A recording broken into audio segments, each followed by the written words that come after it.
आज के इस कार्यक्रम में आप स्वागत है।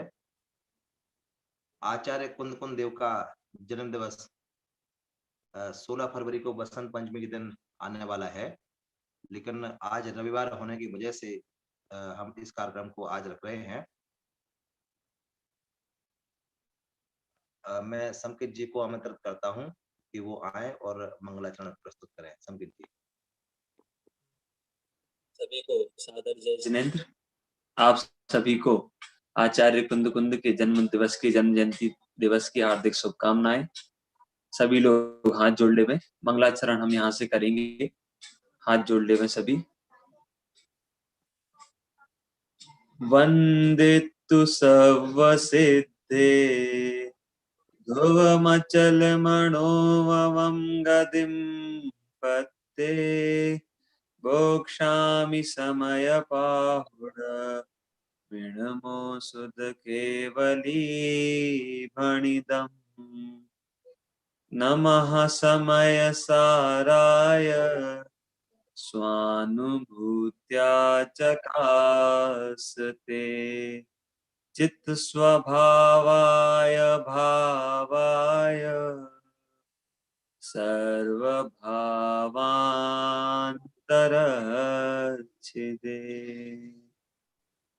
अरहंत सिद्धाचार्य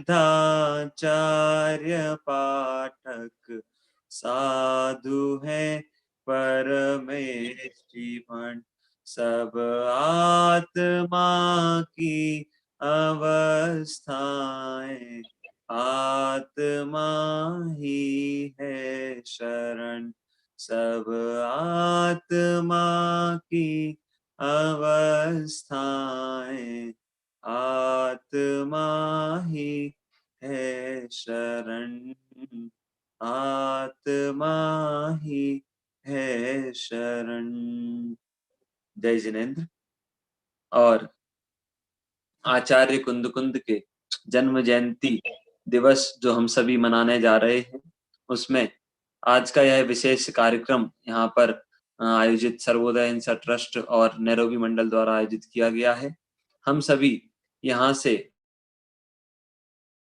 इस कार्यक्रम के जो हमारे संचालक महोदय हैं, मैं ऐसे पंडित सर्वज्ञ जी भारिल जयपुर, आप सभी की करतल ध्वनि के साथ मैं आमंत्रित करने जा रहा हूँ पंडित सर्वज्ञ जी भारिल जयपुर को।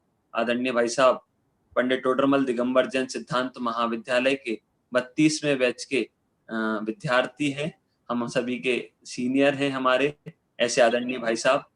यह मान्यता चली आ रही है, बहुत लोग इस प्रकार की बातें करते हुए आपको नजर आएंगे कि शास्त्री करने के पश्चात क्या स्कोप है, कौन क्या कर सकता है, लेकिन उसका प्रत्यक्ष उदाहरण सर्वज्ञ जी भाई साहब हमारे बीच उपलब्ध है। धर्म में तो सूरवीर है ही, कर्म में भी सूरवीर है। और ऐसे आदरणीय सर्वज्ञ जी भाई साहब, आपने टोडरमल स्मारक से शास्त्री किया, उसके पश्चात यूके से बॉरिक बिजनेस स्कूल से आपने मैनेजमेंट में मास्टर्स किया है। और अब कौन आपको नहीं जानता, हर एक फील्ड में आप तत्व प्रचार की फील्ड में कहें, बिजनेस की फील्ड में कहें, सब जगह आदरणीय भाई साहब एक जाना पहचाना चेहरा है। ऐसे आदरणीय सर्वज्ञ जी से मैं निवेदन करूंगा कि वह आगे के कार्यक्रम का कुशल संचालन करें। सर्वज्ञ जी भाई साहब जय। बहुत बहुत धन्यवाद भाई संकित को और सभी को जय जिनेंद्र। हम इस कार्यक्रम की आज शुरुआत करने जा रहे हैं, एक अनोखा कार्यक्रम मैं कह सकता हूं। और इस कार्यक्रम का आयोजन Veer Kund Kund Kahan Jain youth association Nairobi Kenya और सर्वोदय अहिंसा हमारे जो जयपुर से संचालित है, इन दोनों के संयुक्त तत्वाधान में आज ये अनोखी गोष्ठी, क्योंकि पिछले 1 साल से हम सभी लोग, अच्छा पता किसी को नहीं चला कि 1 साल निकल कहां गया। सबको ऐसा लग रहा है कि जूम के सामने बैठे बैठे 1 साल निकल गया।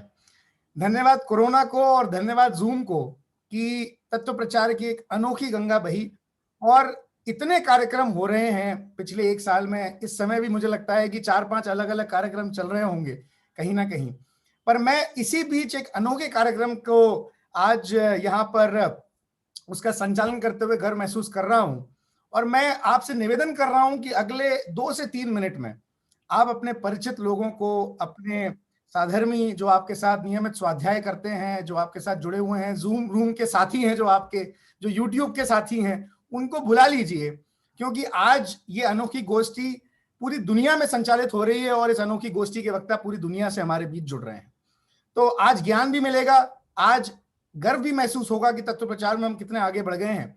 और आज हमारे जो नवयुवक हैं, जो नए नए स्वाध्याय से जुड़े हैं, कुछ ऐसे नाम भी हैं जो कई सालों से स्वाध्याय से तो जुड़े हैं पर भारत देश में नहीं आ पाए, वो भी आज हमारे साथ वक्ता के रूप में यहाँ पर उपस्थित हैं। तो आप सभी से निवेदन सबसे पहले कर रहा हूं, कोई भी बात करूं उससे पहले ये निवेदन कि लोगों को, ज्यादा से ज्यादा लोगों को आज के इस कार्यक्रम में बुलाएं, ताकि हमारे वक्ताओं का उत्साहवर्धन जरूर हो और तत्व प्रचार और हमारे सबके प्रयास कितने आगे बढ़ चुके हैं इसको भी आपको आज देखने का मौका मिलेगा। मैं दोबारा धन्यवाद करना चाहता हूं हमारे वीर कुनकुन कहान जैन यूथ एसोसिएशन और सर्वोदय अहिंसा की, उन्होंने कड़ी मेहनत से इस कार्यक्रम को, यहाँ के वक्ताओं को जो आज बात करेंगे हमारे साथ अलग अलग विषयों पर, उनके साथ कड़ी मेहनत की है और आज उनको हम इस वर्चुअल मंच पर देखने वाले हैं। कुनकुन, आचार्य कुनकुन के बारे में हम कैसे क्या कहें। उनकी जयंती मानो ऐसा समय जब हमारे कोई दादा या पिता चले जाते हैं छोड़कर, तो हम उन्हें याद कर करके अश्रुधारा बहती है, उनके उपकार हमको याद आते हैं। पर मैं कह सकता हूं कि आचार्य कुनकुन तो हमारे परम उपकारी हैं।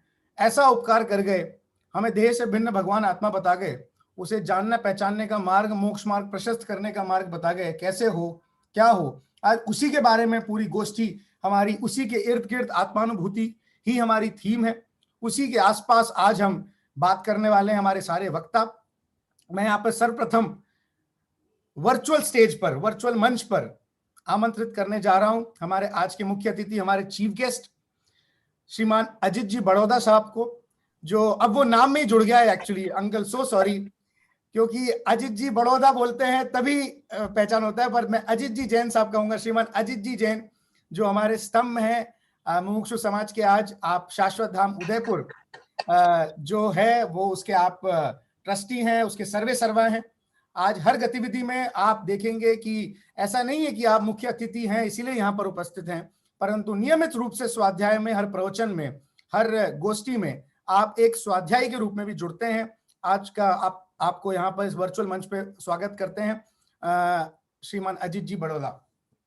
इसके साथ साथ आज के हमारे मुख्य वक्ता, हमारी सभा में आज जिनके मैं कह सकता हूं कि जिनसे सबने सीखा है, जो कई बार नैरोबी भी पधारे और इस समय, चाहे कोरोना का समय हो, पिछला 1 साल या उससे पहले पूर्व में, दैनिक रूप से स्वाध्याय के द्वारा, अपने प्रवचनों के द्वारा हम सबको लाभान्वित करने वाले आदरणीय संजीव कुमार जी गोदा। संजीव भैया से मैं अनुरोध कर रहा हूं, इतना श्रम कर रहे हैं, इतनी मेहनत भैया, सच में मतलब क्या कहें, दिन में 3 बार, मतलब कोई व्यक्ति 1 दिन कर ले, 2 दिन कर ले, आप रोजाना दिन में 3 बार लाभान्वित कर रहे हैं पूरी समाज को। और तत्व पिपासु आपकी तारीफ करते नहीं थकते, और मैं भी आज मुक्त कंठ से आपकी तारीफ करना चाहता हूं। जो कार्य आप कर रहे हैं ये वास्तव में, इसकी जितनी तारीफ की जाए उतनी कम है, और हम प्रेरणा ले रहे हैं आपसे, हम सभी लोग यहाँ पर, कि इसी तरह हम सब भी आत्मानुभूति और तत्व प्रचार में आगे बढ़ें, आपसे प्रेरणा लेकर। इसके साथ साथ आज के हमारे जो वक्तागण हैं, मैं उनके बारे में एक एक करके यहाँ पर आपको बताऊंगा, उनका परिचय दूंगा। खास बात इसीलिए है आज के हमारे सारे वक्तागण, क्योंकि एक एक वक्ता एक एक देश रिप्रेजेंट कर रहा है, एक एक देश से एक एक वक्ता है, तो ये अपने आप में बहुत बड़ी बात है। हो सकता है वो पहली बार बात कर रहे हो आपके सामने, थोड़े घबराए भी हैं, हो सकता है कि वो बहुत ज्यादा अधिक रूप से तत्व ज्ञान के बारे में परिचित नहीं है, पर कोशिश कर रहे हैं, अपने बच्चों में संस्कार दे रहे हैं, और आज बड़ी हिम्मत करके हमारे सामने यहाँ पर उपस्थित हुए हैं। मैं सर्वप्रथम यहाँ पर जो हमारे प्रथम वक्ता हैं उनको मैं बुलाऊं, उससे पहले मैं उन सब के लिए बात कहना चाहता हूं कि आप ऐसा बिल्कुल ना समझें कि आप कोई दूर हैं या किसी और दूर देश में हैं। हम सबको अगर कोई चीज बांधती है तो भारत देश बांधता है। हम सब मूलतः भारत के ही हैं, और भारत देश में ज्ञान गंगा बह रही है, तत्प्रचार की गंगा बह रही है। आज जिनके ऊपर, आचार्य कुनकुन देव के ऊपर जिनके ऊपर हमारी गोष्ठी है, वो भी भारत देश में ही हुए। तो भारत देश हमारे बीच में कॉमन थ्रेड है, और तत्व ज्ञान हमारे बीच में कॉमन थ्रेड है। और मैं तो, आप आना चाहते हैं कि नहीं आना चाहते मुझे पता नहीं, पर मैं तो चाहता हूं कि आप सब लोग अपने अपने कार्यों को वहां से कर रहे हैं, बहुत अच्छा कर रहे हैं, पर अगर मौका लगे तो भारत में आकर जरूर निवास करें, क्योंकि यहाँ पर जो तत्व ज्ञान से जिस कदर आप जुड़ पाएंगे तो शायद वहां पर उसमें बहुत लिमिटेशंस हैं। और मुझे पूरी ऐसे मैं मानता हूं कि आपको जब भी मौका लगेगा तो आप भारत आने का मौका छोड़ेंगे नहीं और यहाँ जरूर आएंगे।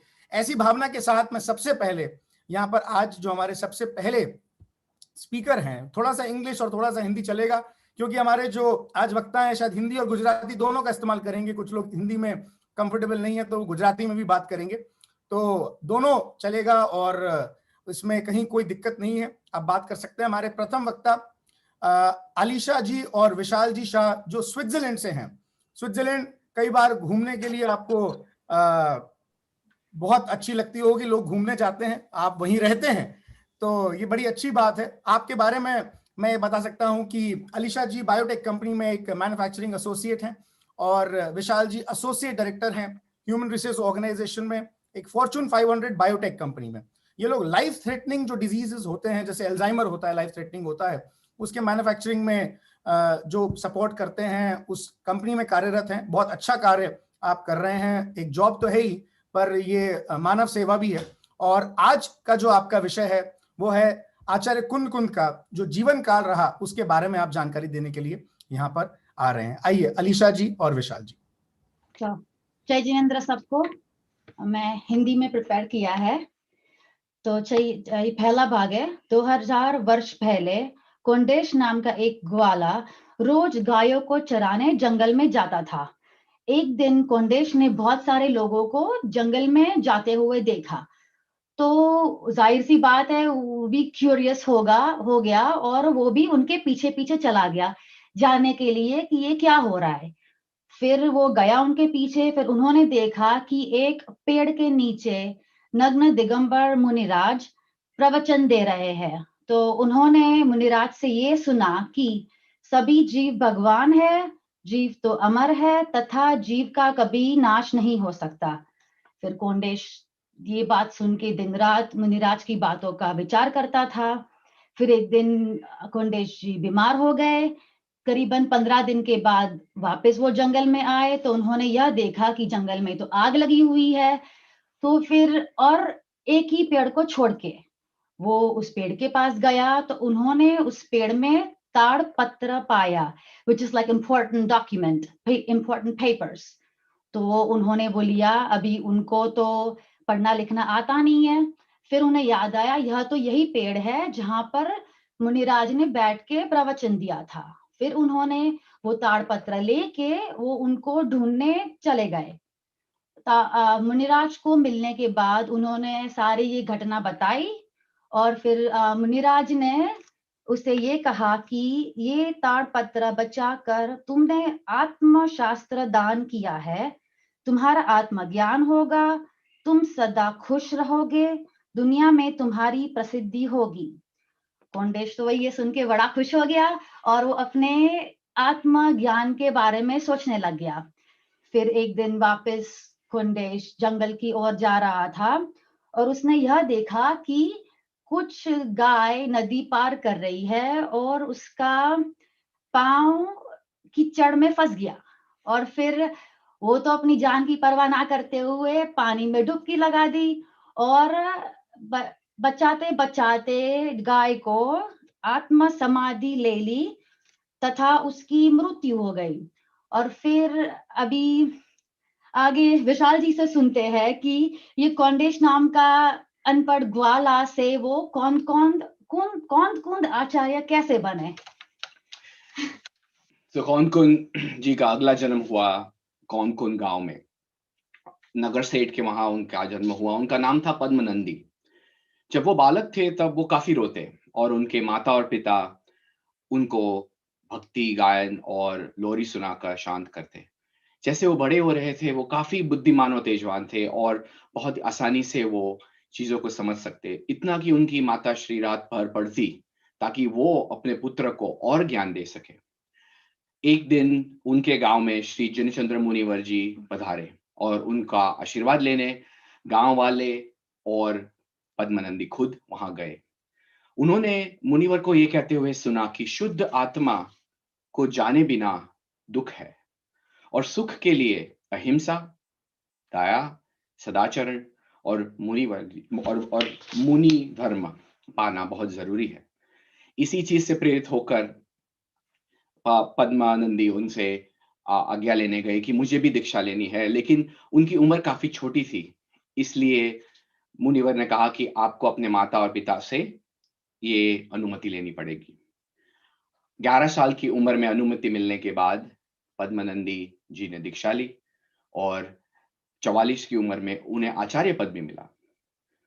उनके पास काफी रिद्धि थी, वो काफी ध्यान करते, काफी स्वाध्याय करते और इनसे उनको काफी रिद्धियां मिल चुकी थी, लेकिन उनको कई चीजों में शंका थी और उस शंका का समाधान उन्हें पता था कि सिर्फ सिमंदर स्वामी ही कर पाएंगे। तो उन्होंने अपनी चरण रिद्धि का उपयोग करके वे महादेवी क्षेत्र में गए। वहां उन्होंने 8 दिन सिमंदर स्वामी जी के साथ बिताए और काफी सारी शंकाओं का समाधान किया। फिर वो भारत क्षेत्र पहुंचकर उन्होंने कई किताबें और ग्रंथ लिखे, 84 किताबें और ग्रंथ लिखे। उनमें से 3 काफी प्रख्यात है जो हम आज भी उपयोग करते हैं और उनसे प्रेरणा लेते हैं, जैसे कि समय सार, प्रवचन सार और नियम सार। 95 की उम्र में उन्होंने उमा स्वामी जी को अपना उत्तराधिकारी नियुक्त किया और उन्होंने समाधि पाई। सो इस तरह हम आपने कहानी सुनी कि जैसे कौंडेश से वो कुन आचार्य कैसे बने। Thank you. बहुत बहुत धन्यवाद, बहुत बहुत धन्यवाद। बड़े सुंदर तरीके से आप दोनों ने इस विषय को प्रस्तुत किया और ये इस बात को हम अप्रिशिएट करेंगे सभी लोग कि आप दोनों ने प्रस्तुत किया। मुझे अलग से मैसेज आया कि हम दोनों प्रस्तुत करेंगे, को प्रेजेंट करेंगे इस टॉपिक को, और आप दोनों रुचि रखते हैं धर्म में, ये बहुत अच्छी बात है और आपकी इस मार्ग पर आप प्रशस्त करें, इस मार्ग में और प्रगति करें, हम ऐसी भावना बातें हैं। बहुत बहुत धन्यवाद। हम आगे बढ़ रहे हैं और अब आगे हमारे जो अगला विषय है उसको प्रस्तुत करने के लिए हमारे जो वक्ता हैं वो न्यूजीलैंड से आते हैं। और न्यूजीलैंड दोबारा एक ऐसा देश जो बहुत खूबसूरत है और जहां पर लोग जाते हैं, रुचि रखते हैं कि हम घूमने के लिए जाएं, परंतु वहां पर रहकर अपने कार्य के साथ साथ धर्म से जुड़े हुए हैं। ऑनलाइन वहां पर जो गतिविधि चलती हैं उस गतिविधियों में जुड़े रहते हैं। ऐसे हमारे राहुल जी और परिंदा पारिक जी जो न्यूजीलैंड से आए हैं वो अगला विषय यहाँ पर प्रस्तुत करें। उससे पहले मैं आपको बता दूं कि राहुल जी अकाउंट्स मैनेजर हैं एक टेलीकम्युनिकेशन फर्म में वहां पर, और परिंदा जी एनालिस्ट हैं एक बैंकिंग फर्म में, बैंक में। और आपका जो विषय है वो है कुंद कुंद आचार्य के जो 5 नाम हैं और उनसे क्या सिग्निफिकेंस है, क्या अर्थ हम निकाल सकते हैं, उसके बारे में आप बताएंगे। तो मैं दोबारा यहाँ पर टॉपिक बता रहा हूँ कि कुंद कुंद आचार्य के क्या 5 नाम हैं और उनका क्या सिग्निफिकेंस है। आइए। जय जिनेन्द्र, मारू नाम राहुल અને મારું નામ પરિંદા છે અને આજે અમારો ટોપિક છે કુંદ કુંદ આચાર્યના 5 નામ અને 5 નામના રીઝન। તો જ્યારે કુંદ કુંદ આચાર્ય જેમનું પૂર્વ ભવ હતું ત્યારે એ ગ્વાલા હતા। એમને એક મુનિરાજને એમનું ગ્રંથ પાછું આપ્યું હતું અને એનાથી ખુશ થઈને મુનિરાજ એમને બહુ આશીર્વાદ આપ્યા હતા।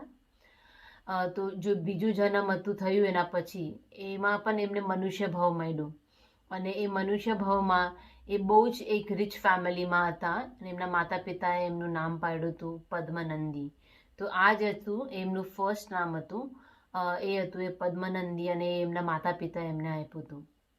તો પદ્મનંદી જ્યારે 12 વર્ષના હતા ત્યારે એમના ગામમાં એક આચાર્ય આવ્યા હતા જીનચંદ્ર। એમને પદ્મનંદી મળવા ગયા અને એમનાથી બહુ ખુશ થઈ ગયા હતા। એમનાથી પાસેથી બહુ શીખીને એમના મનમાં ઈચ્છા આવી ગઈ કે એ પણ દીક્ષા લઈ લે। તો બહુ નાની ઉંમરમાં પદ્મનંદીએ દીક્ષા લઈ લીધી હતી અને પછી 12 વર્ષ તપસ્યા બધું કર્યું। એ 44 યર્સમાં એમને આચાર્ય પદવી મળી હતી। તો કેમ એ કોંદેશ નામના ગામમાં એમનું જન્મ થયું હતું। તો એટલા માટે એમને જ્યારે આચાર્ય બન્યા ત્યારે એમનું નામ પડ્યું હતું કુંદ કુંદ આચાર્ય। તો જે એ જન્મમાં એમનું બીજું નામ હતું અને એટલા માટે પડ્યું હતું બિકોઝ એમને એ કોંદેશ જન્મમાં એનું જન્મ થયું હતું। તો જ્યારે કુંદ આચાર્ય બન્યા પછી એ એક ટાઈમ પર 8 દિવસ માટે વિદેશ ક્ષેત્ર એમને જવા મળ્યું.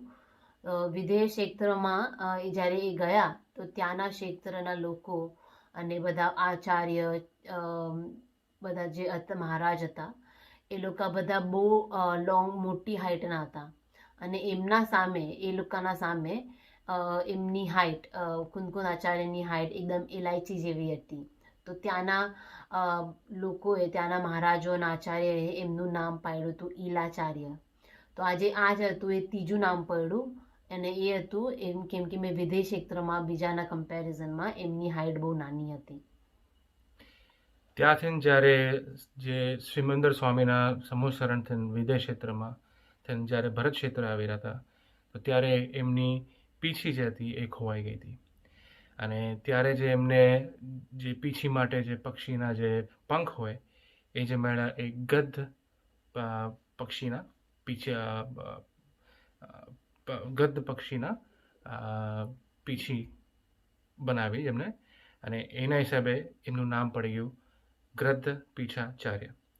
એ જે પીછી હતી એ વ્હાઇટ કલરની હતી અને ઘણી સ્પેશિયલ ઘણી યુનિક હતી કેમ કે એ ગદ્દ પક્ષીના જે પંખ હોય એ વ્હાઇટ કલરનો હોય. તો ત્યાંથી એમનું જે ચોથું નામ પડ્યું એ પડ્યું ગદ્દ પીછાચાર્ય. એની પછી જ્યારે એમના લાઈફમાં એમને જે સમૂહસરણથી જે બધું ખબર પડેલી જાણેલું ત્યાં જે બધી ચર્ચા થઈ હતી એના હિસાબે એમને 84 ગ્રંથ લખ્યા અલગ અલગ જેમાંથી સમયસાર નિયમસાર પ્રવચનસાર જેવા ઘણા બધા ગ્રંથો લખ્યા છે.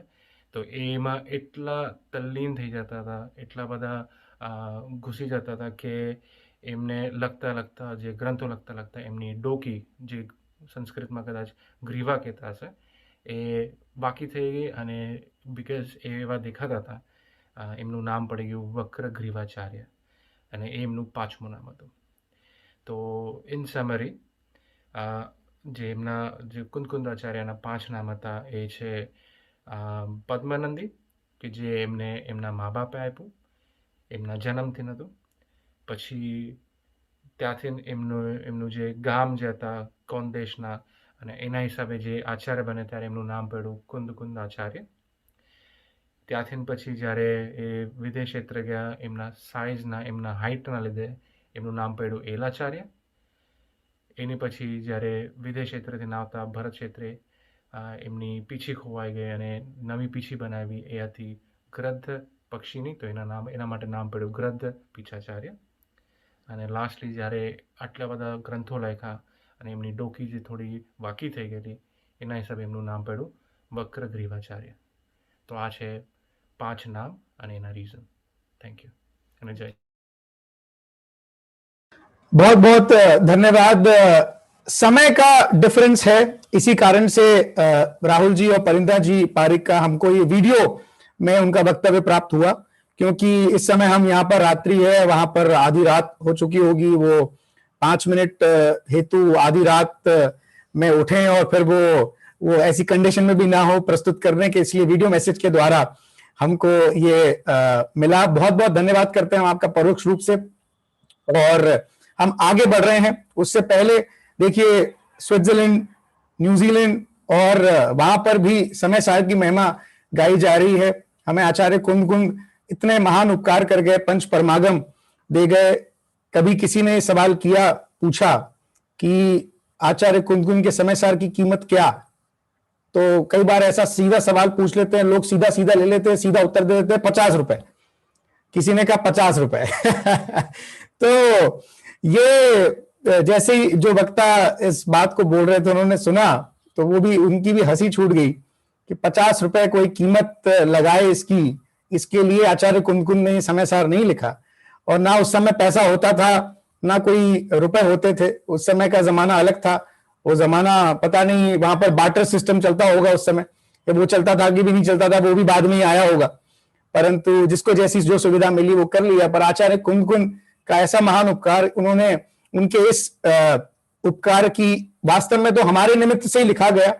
हम सब भव्य हैं निकट काल में, जितने भी लोग बोल रहे हैं सुन रहे हैं, हमारे निमित्त से ही आचार्य कुंद के द्वारा, आचार्य भगवान के द्वारा यह ग्रंथ लिखा गया। और अभी जैसे विशाल जी ये बात कर रहे थे इंपॉर्टेंट डॉक्यूमेंट, अलीशा जी ने कहा था कि ताड़पत्र इंपॉर्टेंट डॉक्यूमेंट, तो वो इंपॉर्टेंट डॉक्यूमेंट वो वास्तव में इतना इंपॉर्टेंट है कि इसकी कोई कीमत नहीं है।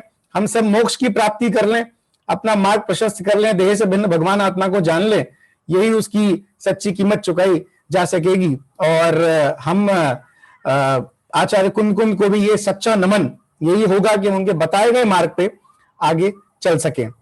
हम आगे बढ़ते हुए इस गोष्ठी में अब हमारे तीसरे जो स्पीकर हैं उनको बुला रहे हैं और चल रहे हैं अब हम सीधा कनाडा। तो स्विट्जरलैंड से हम आए न्यूजीलैंड, और अब न्यूजीलैंड से हम चल रहे हैं सीधा कनाडा। और मैं यहां पर आमंत्रित कर रहा हूं पिंकेश जी जैन को, जो कनाडा में डिजाइन मैनेजर के तौर पे कार्यरत हैं। मूलतः आप सनावद से हैं, मध्य प्रदेश, सनावद जो हमारा एक शहर है, और आप कनाडा में ब्रैम्पटन जैन मंदिर से जुड़े हुए हैं। डेली दैनिक जो गतिविधियां वहां पे चल रही हैं उनसे जुड़े हुए हैं, और जितनी भी गतिविधियां होती हैं उनमें पूरी तरह से भाग लेते हैं। आपका जो विषय है वो है आचार्य कुंद स्वामी का 21वीं सदी में प्रभाव।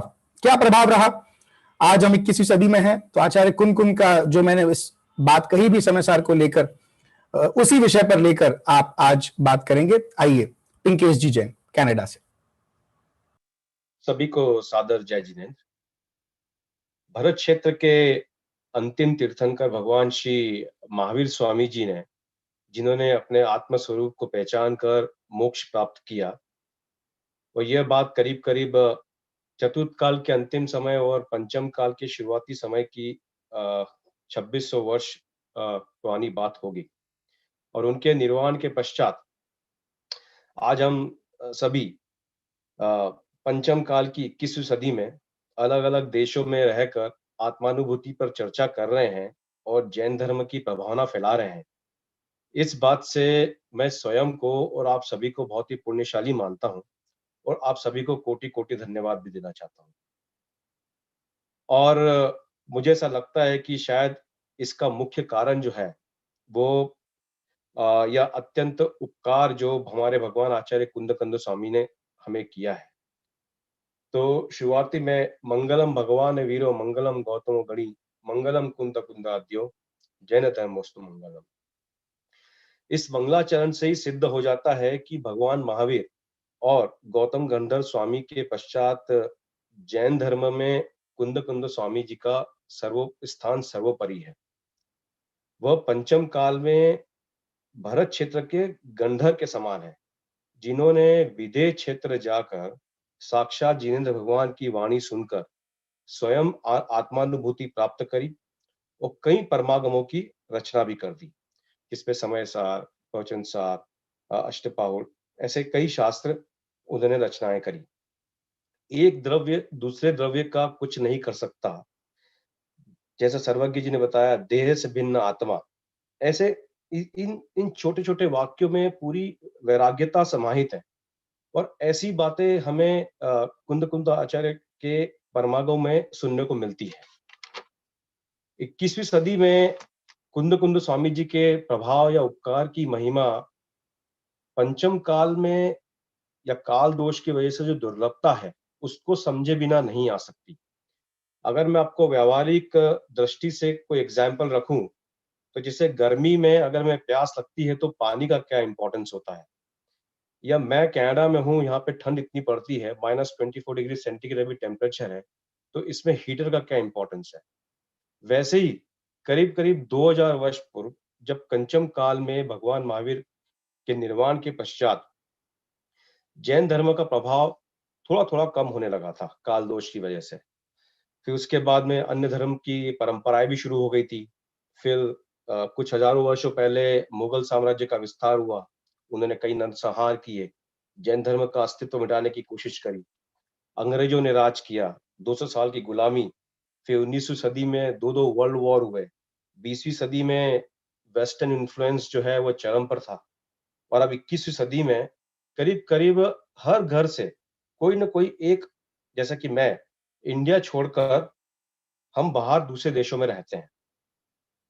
तो कहने का मतलब ये है कि सुख कम और दुख वैसे तो ज्यादा हो रहा है। और ऐसी स्थिति में भी मैं आज जीव और पुद्गल के निमित्त नैमित्तिकपना होने पर भी दोनों का अत्यंत स्वतंत्र परिणमन होना, ज्ञानी को राग द्वेष, अकर्तापना, अभोक्तापना मानना, कर्ता कर्म अधिकार, अनादिकाल से इस जीव की क्या भूल है, ऐसी कई बातें, सूक्ष्म बातें जो हमें मोक्ष मार्ग पर ले जाती है, वो आचार्य कुंद स्वामी जी ने अपने परमागमों में 2000 वर्ष पूर्व प्राकृत भाषा की गाथाओं के माध्यम से लिख दिया था।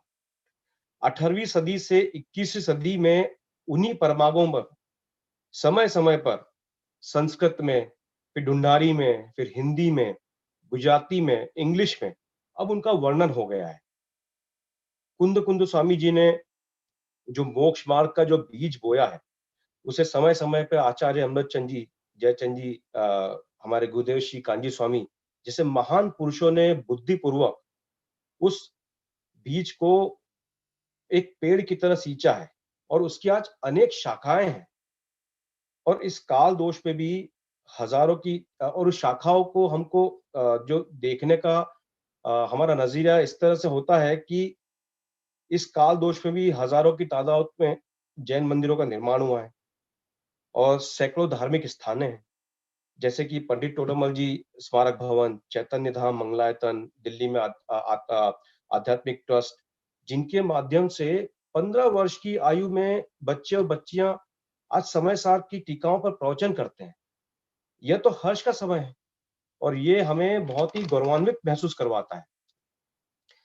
पिछले 500 से 600 वर्षों की तुलना अगर करी जाए तो जैसा कि मैंने बताया 21वीं सदी में हजारों की तादाद में मंदिर हैं। भारत देश में ही करीब 1000 से ज्यादा दिगंबर जिन मंदिर हैं। अनार्य देश जिन्हें हम बोलते हैं यूएस, यूके, कनाडा में 50 से ज्यादा जिन मंदिर और जिन चैत्यालय हैं जो कि हमारी किसी कल्पना से बाहर है। और उन मंदिरों के माध्यम से कई जैन पाठशालाएं आज की तारीख में संचालित हो रही हैं। टेक्नोलॉजी, जैसा कि समय जी ने बताया, जूम टेक्नोलॉजी, यूट्यूब टेक्नोलॉजी, उनके माध्यम से गुरुदेव श्री कांजी स्वामी जी से लेकर आज के युग के 15 साल के बच्चे बच्चियों की आत्मानुभूति पे प्रवचन उपलब्ध है। वीतरागता, वैराग्यता मई भजन उपलब्ध है। हमारे मुमुक्षु समाज में अगर किसी की डेथ हो जाती है तो वैराग्य भावना सुनाई जाती है। शादी समारोह में भी विधान कराए जाते हैं। और मैं समझता हूं कि 2000 वर्ष पूर्व भगवान कुंद स्वामी ने जो वो सूत्र रूप गाथाएं लिख दी थी और आचार्य अमृतचंद जी ने उनकी आत्मख्याति की टीका, अगर वो नहीं लिखते तो आचार्य अमृतचंद जी आत्मख्याति की टीका न कर पाते। 1000 वर्ष पूर्व और कांजी स्वामी ने उन्हीं टीकाओं का सार दिया, वो नहीं दे पाते। और 21वीं सदी में मैं, आप, हम सभी इस मंच पर आत्मानुभूति पर चर्चा नहीं कर पाते। कुंद स्वामी ने निस्वार्थ भाव से यह काम किया और यह सबसे बड़ा उपकार है। काल दोष की वजह से भी 21वीं सदी में हम भाग्यशाली हैं, हम पुण्यशाली हैं कि हमें जो है सच्ची बात समझने का एक मौका मिला है, एक अपॉर्चुनिटी मिली है। As a young parent Jain धर्म की प्रभावना हमें बढ़ानी चाहिए और हमें हमारे बच्चों को जिन धर्म का सच्चे सुख का क्या स्वरूप है यह बतलाना चाहिए। काल दोष में जीवों की बुद्धि वैसे भी कम हो रही है, पर पात्र जीव, ऐसा समय सार में आया है कि पात्र जीवों की यथार्थ तत्व समझने योग्य स्पष्ट होती जा रही है।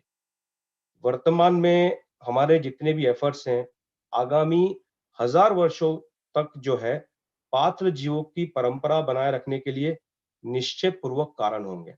और मैं समझता हूं कि इसमें कुंद स्वामी जी का आज की सदी में बहुत बड़ा उपकार है और इसी प्रथा को हमें आगे बढ़ाना चाहिए। इसी बात को लेकर मैं अपनी बात समाप्त करना चाहता हूँ। जय हिंद। बहुत बहुत धन्यवाद पिंकेश जी का। और बिल्कुल ये बात सही है। मैं कुछ लोगों को देख रहा हूं ताली बजा रहे हैं, आप अपनी जगह रहकर ताली बजा सकते हैं और उसकी वाइब्रेशंस अलग अलग देशों में पहुंच जाएगी। एला शाह जी का बहुत बहुत धन्यवाद। आप हमारी मतलब मेरी तो दादी की आप उम्र की हैं और आपने जोर से ताली बजाई। एला शाह जी बहुत बहुत धन्यवाद। हम पिंकेश जी, बहुत सुंदर तरीके से आपने बहुत अच्छा अध्ययन करके बड़े आराम से आपने अपने विषय की प्रस्तुति की। हम आगे बढ़ रहे हैं और अब थोड़ा सा एक चेंज है।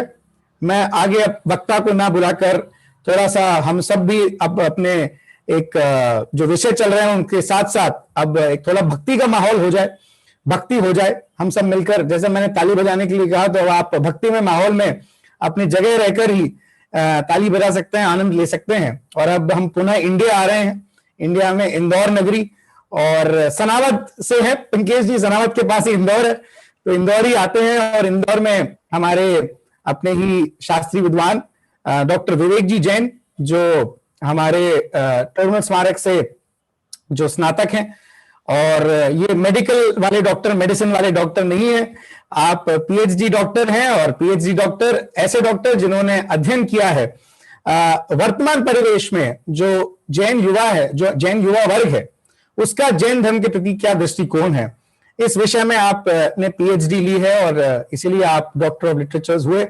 और आज भी सब युवा ही हमारे साथ जुड़े हुए हैं पूरी दुनिया भर से। तो आज विवेक जी से विषय तो नहीं सुनेंगे, पर आज विवेक जी के कंठ का जो इतना सुरीला कंठ है उनका, उसका जरूर आनंद लेंगे। और भक्ति के लिए यहाँ पर मैं आमंत्रित कर रहा हूं डॉक्टर विवेक जी जैन इंदौर से।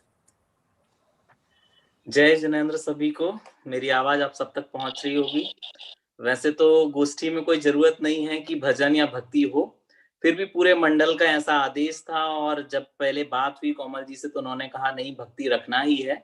तो एक भक्ति आचार्य कुंद कुंद, और जब भी हम आचार्य कुंद कुंद को याद करते हैं तो हमें कुंद कुंद आचार्य से ज्यादा समयसार याद आता है।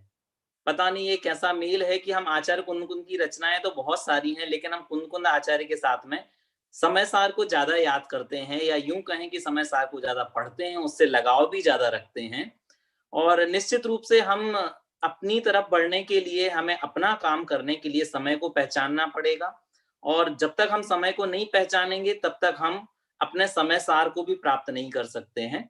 इसलिए एक सुंदर सा छोटा सा भजन अपन यहाँ पर साथ में ले रहे हैं। आप सबको भी याद है, सुना है आप लोगों ने। प्रारंभ करता हूं मैं।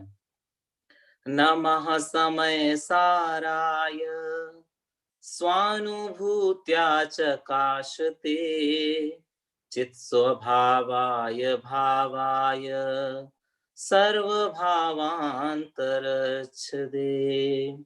ज्ञायक उसके लक्ष्य में आवे,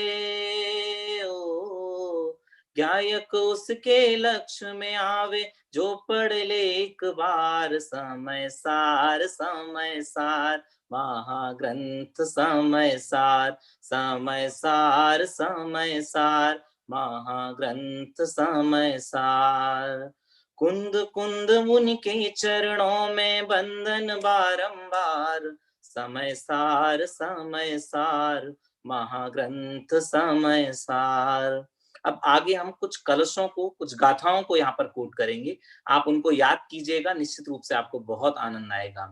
काम भोग बंधन की कथा तो सबको सहज सुलभ है, पर से भिन्न एकत्व भाव की उपलब्धि दुर्लभ है।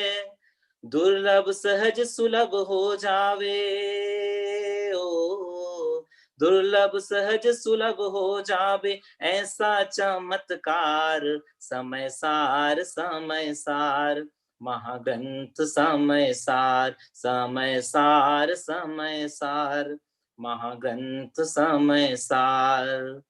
कौतूहली निजातम का तू मर कर भी हो जाना, और पड़ोसी बनकर पर का आत्म अनुभव लाना। पर द्रव्यों से भिन्न त्रिकाली जब अनुभव में आएगा, शरीर आदि पुद्गल द्रव्यों से सर्व विमोह पलाएगा।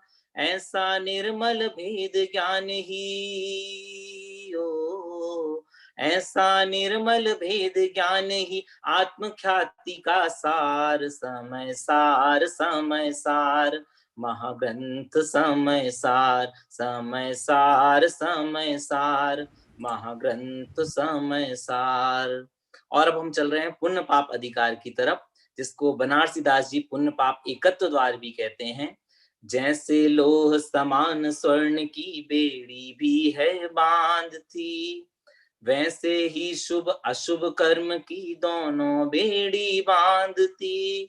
पुण्य भला है पाप बुरा है अज्ञानी ये मानता, लेकिन इसमें कोई ना अंतर सम्यक ज्ञानी जानता।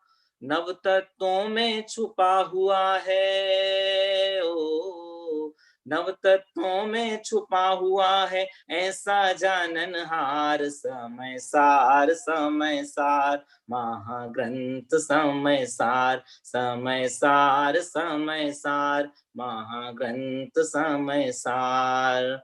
कुंद कुंद मुनि के चरणों में ओ, कुंद कुंद मुनि के चरणों में वंदन बारंबार। समय सार महाग्रंथ समय सार। और अब अपना काम करने के लिए मुझे क्या करना पड़ेगा? धन का अर्थी जैसे जग में राजा की सेवा करे। गुरुदेव श्री का प्रवचन इस पर उपलब्ध है, आपने मूलतः सुना होगा। धन का अर्थी जैसे जग में राजा की श्रद्धा करे, चले उसी की आज्ञा में और रुचि पूर्वक श्रद्धा करे। यदि चाहिए मोक्ष तुम्हें तो जीव राज को जानिए, करो लीनता उसमें ही और श्रद्धा से पहचानिए। अशरीरी होने का मानो, अशरीरी होने का मानो स्वप्न हुआ साकार। समय सार महाग्रंथ समय सार, समय सार महाग्रंथ समय सार। गायक उसके लक्ष्य में आवे ओ, गायक उसके लक्ष्य में आवे जो पढ़ ले एक बार। समय सार महाग्रंथ समय सार, समय सार महाग्रंथ समय सार, समय सार महाग्रंथ समय सार। धन्यवाद। जय जिनेंद्र। बहुत बहुत धन्यवाद विवेक जी को। मैं ये कह सकता हूं कि देखिए, कोई ढोल मंजीरे हो और पियानो हो, गिटार हो, सब कुछ हो, ऑर्केस्ट्रा हो, और तब कोई गाए और तब तारीफ हो, तो फिर तो तब सब तामझाम है ही। पर वो कोई तामझाम ना हो, फिर भी आपने मजा ला दिया सभा में। विवेक जी, ये आपके कंठ की पूरी तारीफ है। आपका कंठ बड़ा सुरीला है और समय समय पर सुनने को मिलता है। आपने बिना किसी यंत्र के आज भक्ति की और बहुत आनंद आया। बहुत बहुत धन्यवाद। मैं एक बात और यहाँ पर बता दूं कि विवेक जी इस समय इंदौर में ढाई दीप जुनायतन में कार्यरत हैं, जो एक ऐसी अद्वितीय रचना विश्व के सामने बहुत जल्द आने वाली है, और वो आप ही उसकी दैनिक जो भी कार्य हो रहे हैं, जो प्रगति हो रही है, उसको विवेक जी देख रहे हैं। अब हम आगे बढ़ रहे हैं और इस सभा के जो हमारे मुख्य अतिथि हैं, मैं उनको यहाँ पर आमंत्रित कर रहा हूं। उन्हें आज निश्चित रूप से बड़ा गर्व होगा इस सभा पर, सारे वक्ताओं पर, क्योंकि वो खुद तत्व प्रचार से दिनों रात जुड़े हुए हैं, और तत्व प्रचार की ऐसी प्रगति आज दुनिया भर में हम जुड़कर अलग अलग वक्ता के रूप में, इस गोष्ठी के रूप में हम कर रहे हैं। तो मैं यहाँ पर आमंत्रित कर रहा हूं कुछ शब्द कहने के लिए आदरणीय अजित जी जैन साहब आए हमारे वर्चुअल मंच पर। जी, बहुत बहुत स्वागत है।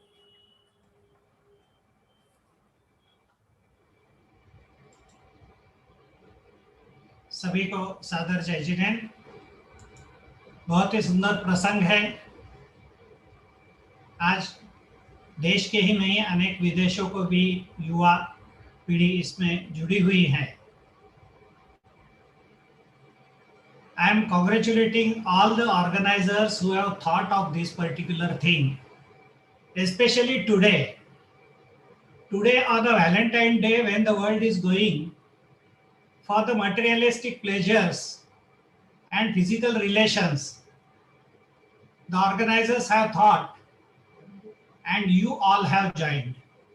Organizers ने सिर्फ सोच के कुछ नहीं होता, आप सब लोगों ने ज्वाइन किया है to discuss and know about Acharya Kund Kund which is the tallest personality in Jain Darshan or Jain religion after Tirthankars and Gandhars.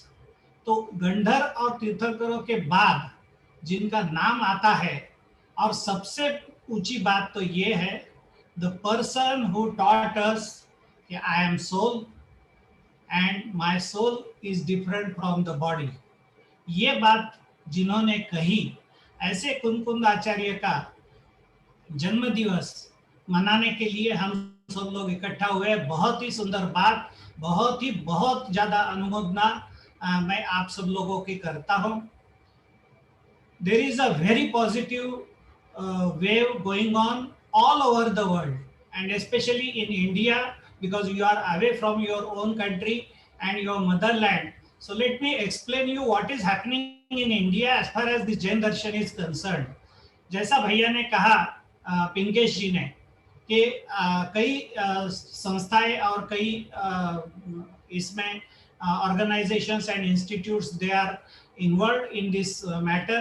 So let me tell you one smallest example. We are, as Sarvagya has introduced me, that I am connected with Shashwat Dham. But let me tell you, in fact, I am connected with almost all the institutes where the students are taught about Jain Darshan along with their academic education. ऐसी मैं कई संस्थाओं के साथ जुड़ा हूं, और आप सब लोगों को बताते हुए मुझे I am proud of it कि this year we have admitted 21 girls in class 11th after the CBSE or ICSE education. These girls have opted for Jain Darshan, and these are not the girls who did not get admission anywhere else. They have passed their CBSE exams, they have passed their ICSE exams, their state board exams with not less than 90 to 95% of marks.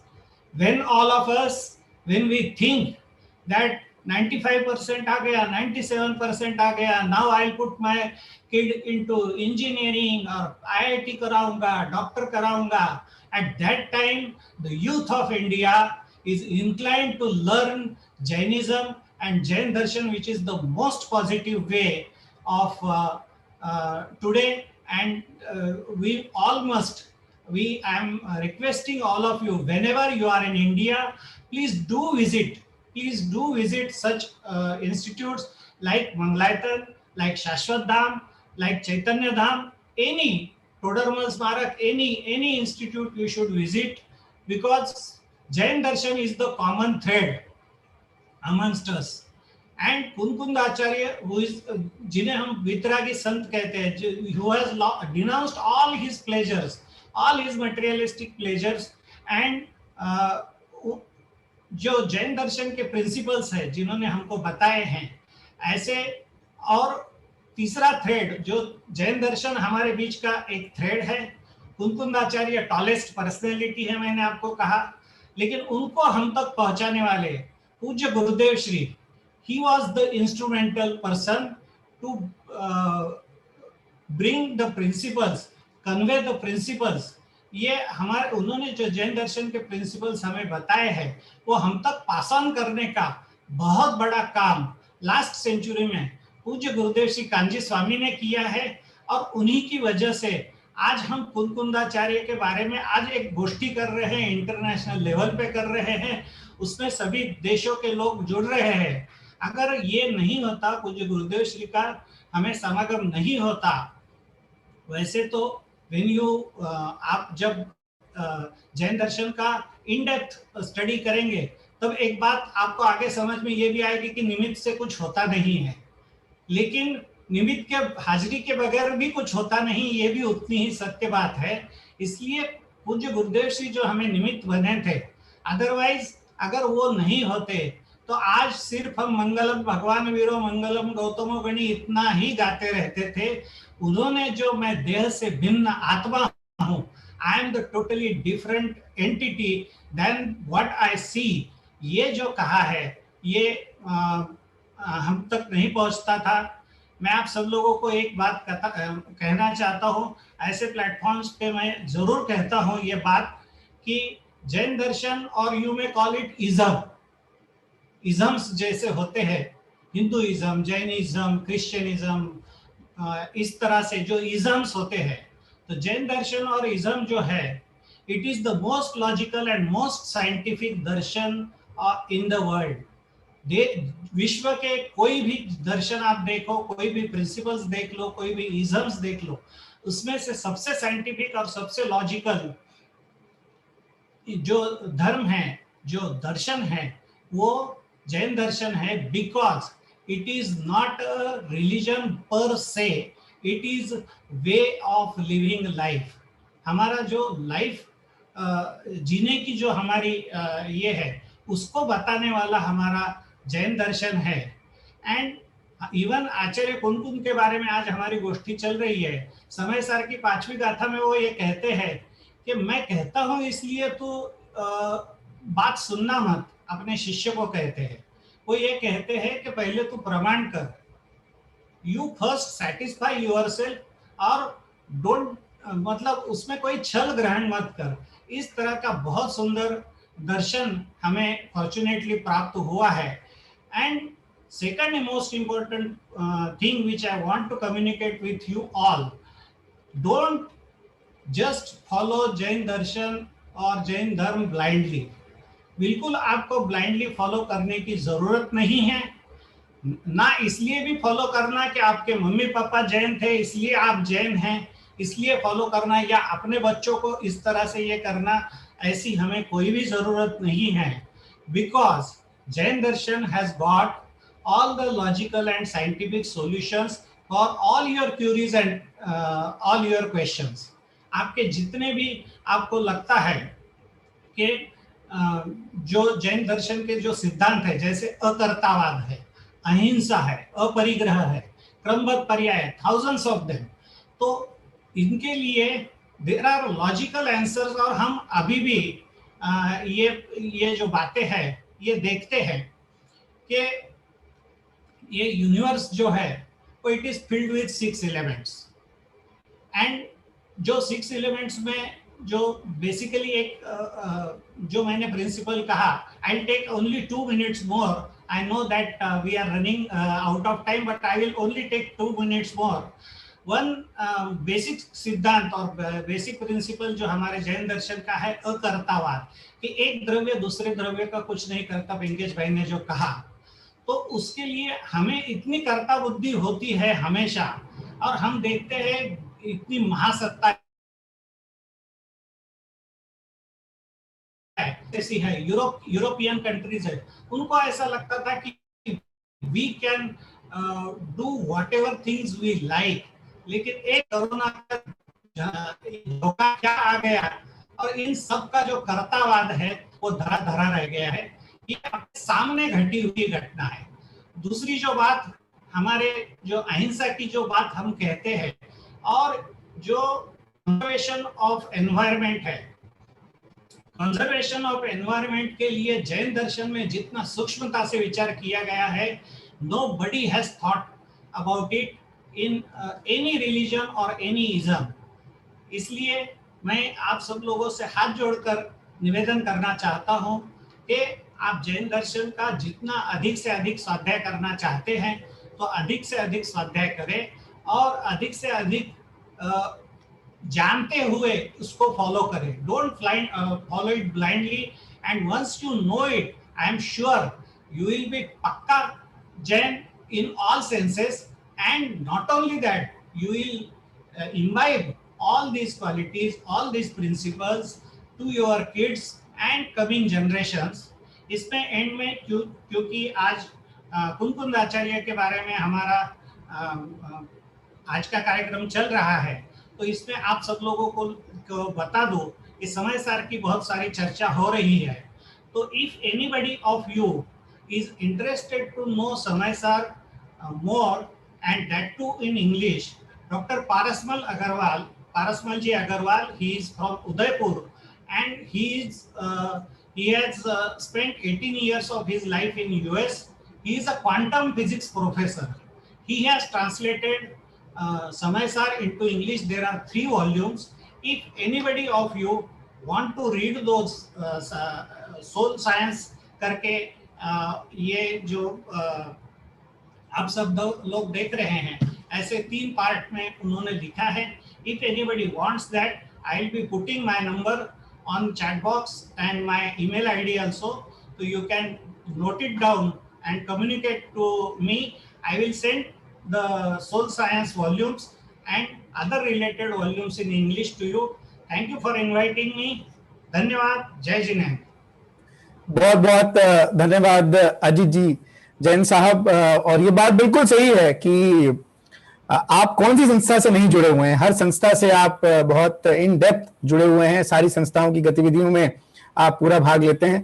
और बहुत सही बात कही आपने कि समय सार तो हमारे हाथ में आ गया, पर उसके रहस्यों का उद्घाटन करने के लिए अगर पूज्य गुरुदेव ना होते तो क्या होता. उनका भी परम उपकार है हमारे ऊपर, वरना हम भी वैसे ही मतलब काला अक्षर भैंस बराबर वाली बात होती.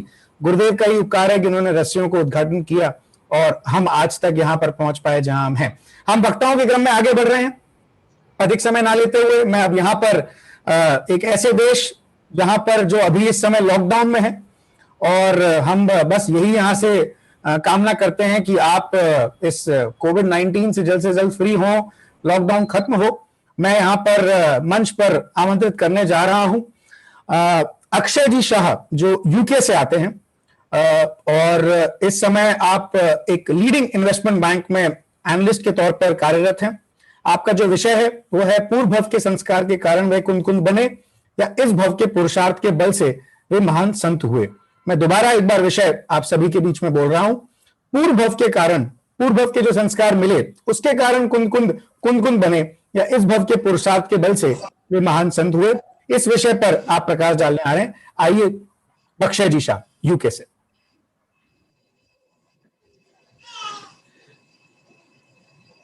खूब आभार सर्वज्ञ जी.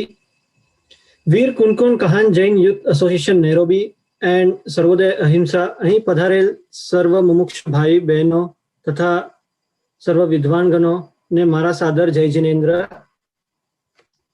ભરત વસુધાને પાવન કરનારા, પવિત્ર કરનારા આચાર્ય કુનકુન દેવનો જય હો. મંગલમ ભગવાન વીરો, મંગલમ ગૌતમો ગણી, મંગલમ કુંદ કુંદાર્યો, જૈન ધર્મોસ્તુ મંગલમ.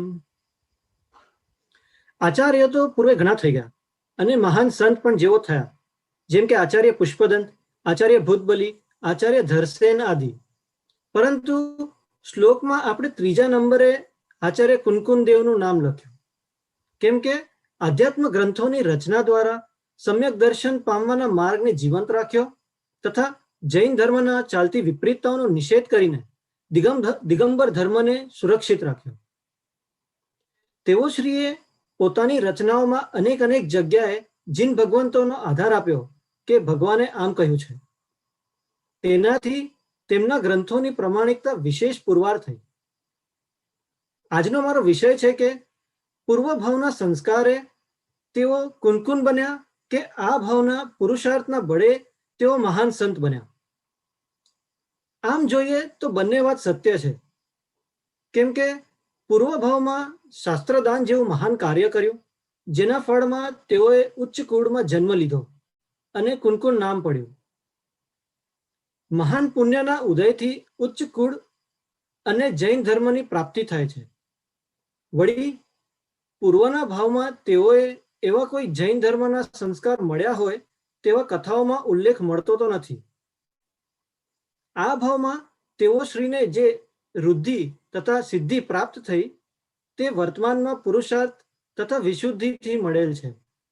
તેમાં પૂર્વના સંસ્કારનો કોઈ કામ નથી. ખરેખર તો આમ જોઈએ તો કાર્ય કોઈ પણ થાય, ક્યારે પણ થાય, હંમેશા 5 સમવાય નિયમથી સાથે હોય છે. તે છે સ્વભાવ, પુરુષાર્થ, ભવિતવ્ય, કાળલબ્ધિ અને નિમિત્ત. કાર્ય થાય ત્યારે 5 સમવાય એક સાથે જ હોય છે. તે વાત અલગ છે કે કથન કરવામાં આપણે એમ કહીએ કે એક સમયે એક સમયની વાત કરી શકાય, પણ હોય તો 5 સાથે જ. એટલે કાર્યના સાથે પુરુષાર્થ પણ જોડાયેલું જ હોય છે. વર્તમાનમાં કાર્યનો પુરુષાર્થ વર્તમાનમાં જ હોય છે. તેમાં પૂર્વના સંસ્કારનું કાંઈ કામ નથી. હા, પણ પૂર્વના સંસ્કારને નિમિત્ત સમયમાં લઈ શકાય. વળી વર્તમાનમાં પર્યાયમાં પૂર્વના સંસ્કારની પર્યાયનો અભાવ હોય છે, તેથી સંસ્કારથી વર્તમાનમાં કાર્ય થતું નથી. આ વાતને સમજીને આપણે સૌ ચોક્કસથી કહી શકાય કે આચાર્ય કુંકુંદે આ વર્તમાન ભાવમાં પુરુષાર્થના બળે જ મહાન સંત થયા. તેઓ શ્રીને જે રુદ્ધિ આદિ પ્રાપ્ત થઈ તે પુણ્યના બળે થઈ. વર્તમાનમાં તપ આદિ વિશુદ્ધિના બળે પ્રાપ્ત થઈ. મોક્ષ માર્ગ સંબંધી 3 કષાયનો અભાવ પૂર્વકની વિતરકતા તો વર્તમાનમાં પુરુષાર્થથી જ મળેલ છે. વાસ્તવમાં તો દરેક પર્યાય જે પ્રકટ થાય તે પર્યાયનો પુરુષાર્થ અલગ અલગ હોય છે. પ્રત્યેક પર્યાય પોતાના પુરુષાર્થથી પ્રકટ થાય છે. જેમ જેમ તેની લીનતા વધતી જાય તેમ તેમ દરેક પર્યાયનો પુરુષાર્થ વધતો જાય અને પર્યાય ત્રિકાલી ગાયક સ્વભાવમાં લીનતાનો પુરુષાર્થ પણ પર્યાય વધતો જાય.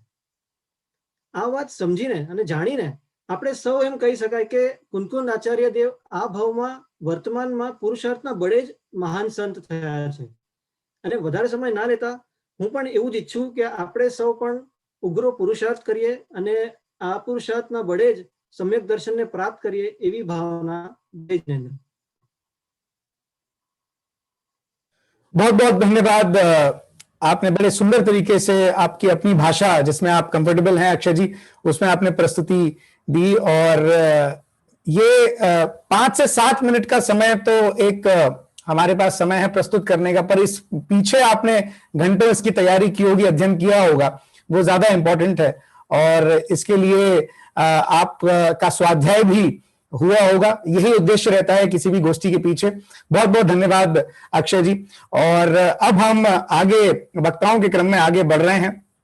समय हमारे पास कम है और मैं आप सभी को ये बता देना चाहता हूं कि आप सभी लोग कहीं ना जाएं, क्योंकि अंत में हमारे जो आज के मुख्य वक्ता हैं आदरणीय संजीव भैया, उनका वक्तव्य होगा, उनको हमें सुनने का मौका मिलेगा, पूरा समय उनके पास रहेगा, वो पूरी बात अपनी रख पाएंगे। तो इसलिए आप लोग कहीं ना जाएं, जुड़े रहिए।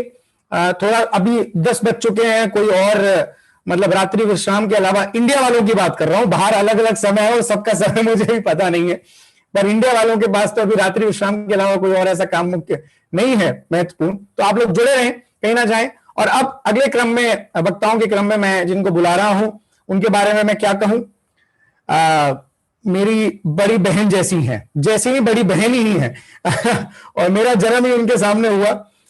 टोडरमल स्मारक में वो कई सालों तक रही हैं, उन्होंने बहुत गहरा स्वाध्याय रखती हैं और शादी के उपरांत वो अब यूएस में हैं।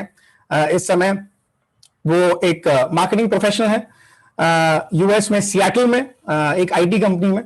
और सोल कार्ड्स के नाम से आप एक यूट्यूब चैनल चलाती हैं ताकि बच्चों में जन्नत के संस्कार पढ़ सके। बहुत उम्दा काम आप कर रही हैं। ऋचा दीदी की मैं बात कर रहा हूं, ऋचा जैन जो यूएस से हैं। और मुझे लगता है कि दीदी आपका यहाँ पर होना तो मतलब आप सबसे सीनियर मोस्ट होंगी, मुझे ऐसा लगता है, चाहे ज्ञान में भी और शायद उम्र में भी। और आप जहां पर हैं वहां पर रहकर तत्व प्रचार में इन्वॉल्व हैं, बहुत काबिल तारीफ है।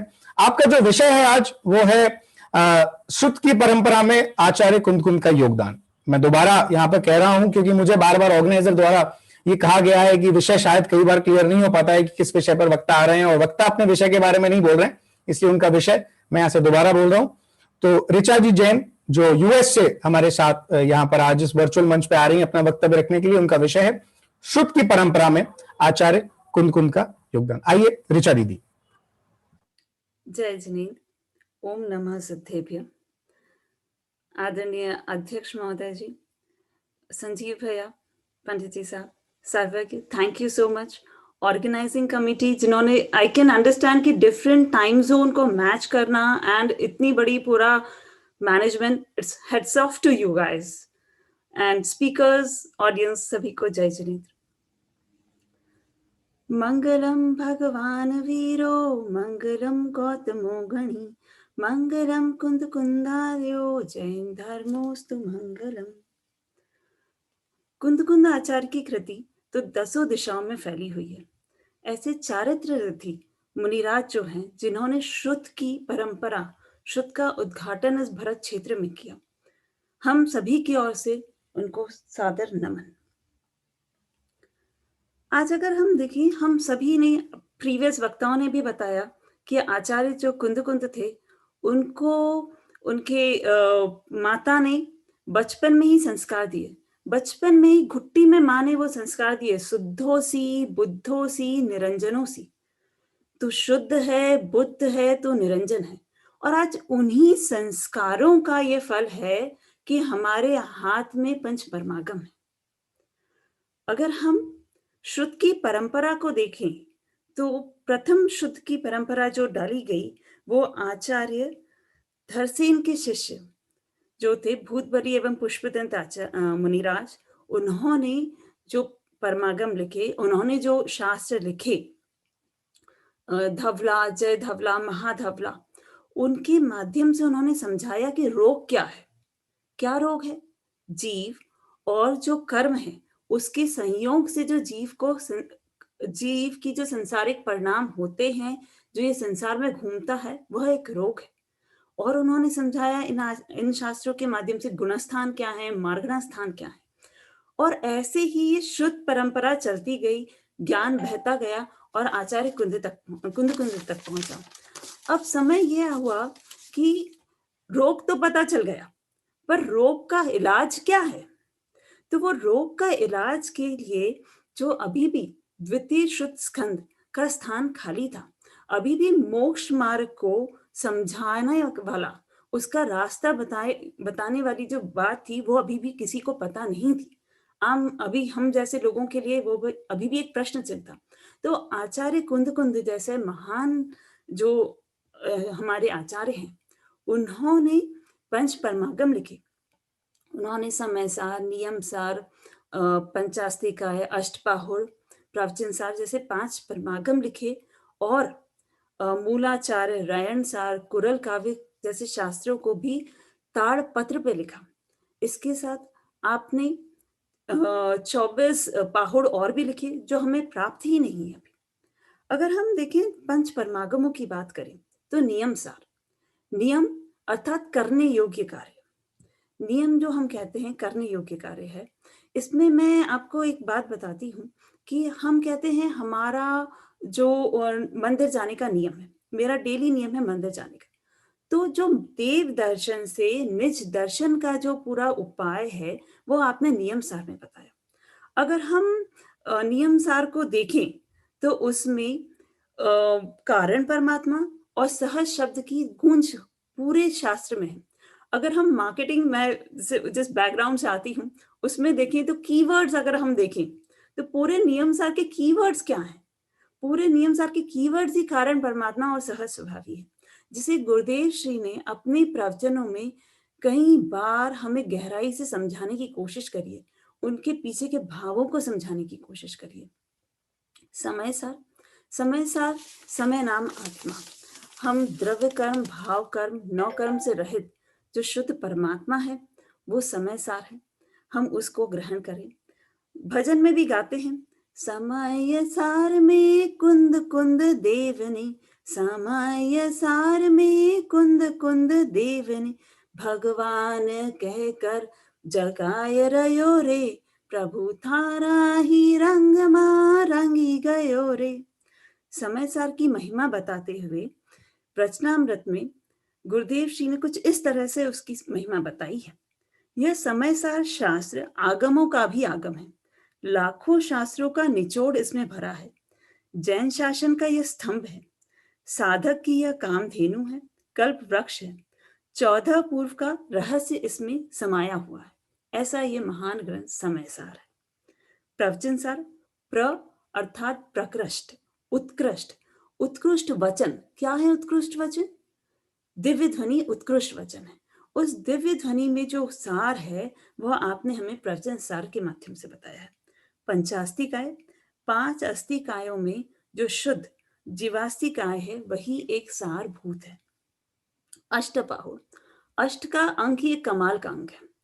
8 कर्मों को नाश करके 8 ज्ञानों को प्रकट करना, 8 गुणों को प्रकट करना, यही और 8 हमारा मूल भाव है। सर्वप्रथम दर्शन पाहुड़ में अगर हम देखें तो मिथ्यात्व का नाश कैसे किया जाए यह आपने हमें समझाया। और अंतन शील पाहुड़ में, शील अर्थात मेरा स्वभाव, हम अपने स्वभाव को कैसे संभाल के रखें, उसकी रक्षा कैसे करें, ऐसा आचार्य ने हमें शील पाहुड़ में बताया। अब हम थोड़ा सा जो है ये आचार्यों की परंपरा को भी देखते हैं। तो आचार्यों की परंपरा में अपन देखते हैं कि पहले तो हुए भद्रबाहु स्वामी, उनके बाद हुए माघनंदी आचार्य, फिर हुए जिन चंद्र आचार्य, और जिन चंद्र आचार्य के शिष्य हुए कुंद आचार्य। कुंद आचार्य जो कि एक काफी प्रतिभाशाली आचार्य थे, उनको 33 वर्ष की उम्र में ही आचार्य पद प्रदान किया जिनचंद आचार्य ने। मैं संजीव जी भाई साहब से रिक्वेस्ट भी करूंगी, क्योंकि यहाँ पे शास्त्र की बहुत कमी रहती है भाई साहब। मेरे जो पढ़ने में आया उसमें 33 वर्ष लिखा हुआ था। अभी प्रीवियस वक्ताओं में से किसी ने बताया कि 45 इयर्स में उन्हें आचार्य पद प्राप्त हुआ, तो आप जरूर इस पे खुलासा करिएगा। कुछ नहीं, बहुत थोड़ा सा फर्क है, इतना सा फर्क है बस। 11 वर्ष की उम्र में दीक्षा ली थी, 33 वर्ष बाद में आचार्य पद मिला, तो 33 वर्ष बाद में, तो 11 + 33 दैट्स 44। अच्छा जी भैया, थैंक यू। चलिए, इस तरीके से अगर हम देखें तो विक्रम संवत 990 में देवसेन आचार्य हुए। उन्होंने दर्शन शास्त्र में लिखा कि श्रीमंदर स्वामी के समक्षण में जाकर आचार्य कुंद ने जो ज्ञान प्राप्त किया 8 दिनों में, उसे उन्होंने इन 5 परमागमों के माध्यम से हम भरत क्षेत्र के जीवों तक पहुंचाया है। वास्तव में देखा जाए तो 6-7वें गुणस्थान में झूलते हुए आचार्य कुंद ने स्वयं कब इन शास्त्रों की रचना कर दी, उन्हें खुद को खबर नहीं हुई।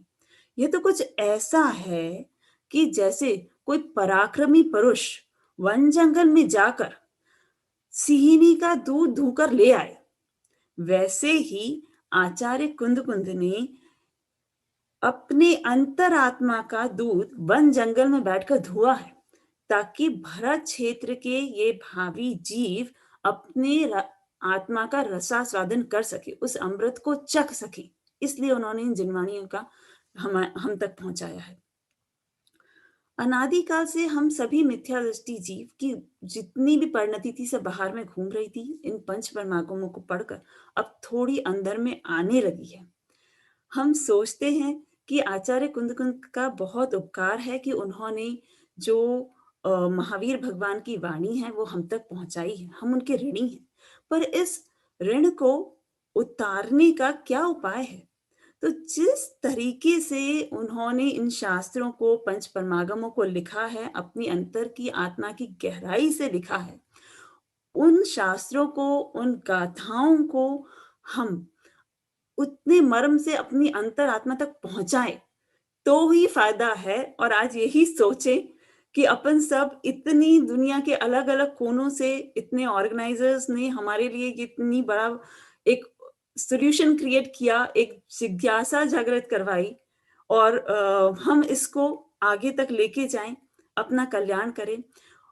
पंचम काल के अंत तक आचार्य कुंद के द्वारा जो ये ज्ञान की गंगा बहाई गई है, उसमें हम सभी लोग अपना और बाकी भी सारे लोग अपने ज्ञान का के द्वारा आत्मा के कल्याण की भावना रखें और इस अमृत का पान करें। ऐसी ही कामना रखती हूँ। बोलिए 5 परमागमों की जय हो, आचार्य कुंद देव की जय हो। Thank you sir. बहुत बहुत धन्यवाद ऋचा दीदी का। आपने जो विषय को खोला है, खुलासा किया है, निश्चित रूप से बहुत कुछ सीखने को मिला आज जिनको इस विषय की जानकारी नहीं थी। और इसी के साथ अब वक्ताओं के क्रम में मैं आगे बढ़ रहा हूं और अब यहाँ पर हम आमंत्रित कर रहे हैं हमारे अंतिम वक्ता के रूप में, last but not the least मैं ये कहूंगा, और वो ऐसे वक्ता हैं जो खुद ऑर्गेनाइजर भी हैं, जिन्होंने ही इस मंच को यहाँ पर सबको इस मंच पर वो ले आई। पूरा पेन उन्होंने लिया पिछले 15 से 20 दिनों के भीतर बहुत कुछ मैनेज करना। और मैं ये बात जरूर कहूंगा, क्योंकि हमारे सारे भारत देश के साथी भी बैठे हुए हैं यहाँ पर, और हमारे जो भारत देश के हैं पर रह बाहर रहे हैं, सारे हैं तो हम भारतीय, कि डिटेलिंग पे जो ध्यान होता है भारत के बाहर रहने वालों का, वो हमारा इतना नहीं होता है। तो कोमल जी को जब मैं यहाँ पर आमंत्रित करूं, उससे पहले ये कोमल जी के बारे में बताऊं कि कोमल जी, आपने जो ये पेन लिया है, इतना डिटेल में एक एक बात का मुझे बार बार व्हाट्सएप किया आपने संजय जी की, मतलब मैं अगर सही कह दूं तो जान ही खा रखी होगी आपने और संजय जी सर्वोदय अहिंसा के तत्व संयुक्त तत्वाधान में ये पॉसिबल हो पाया।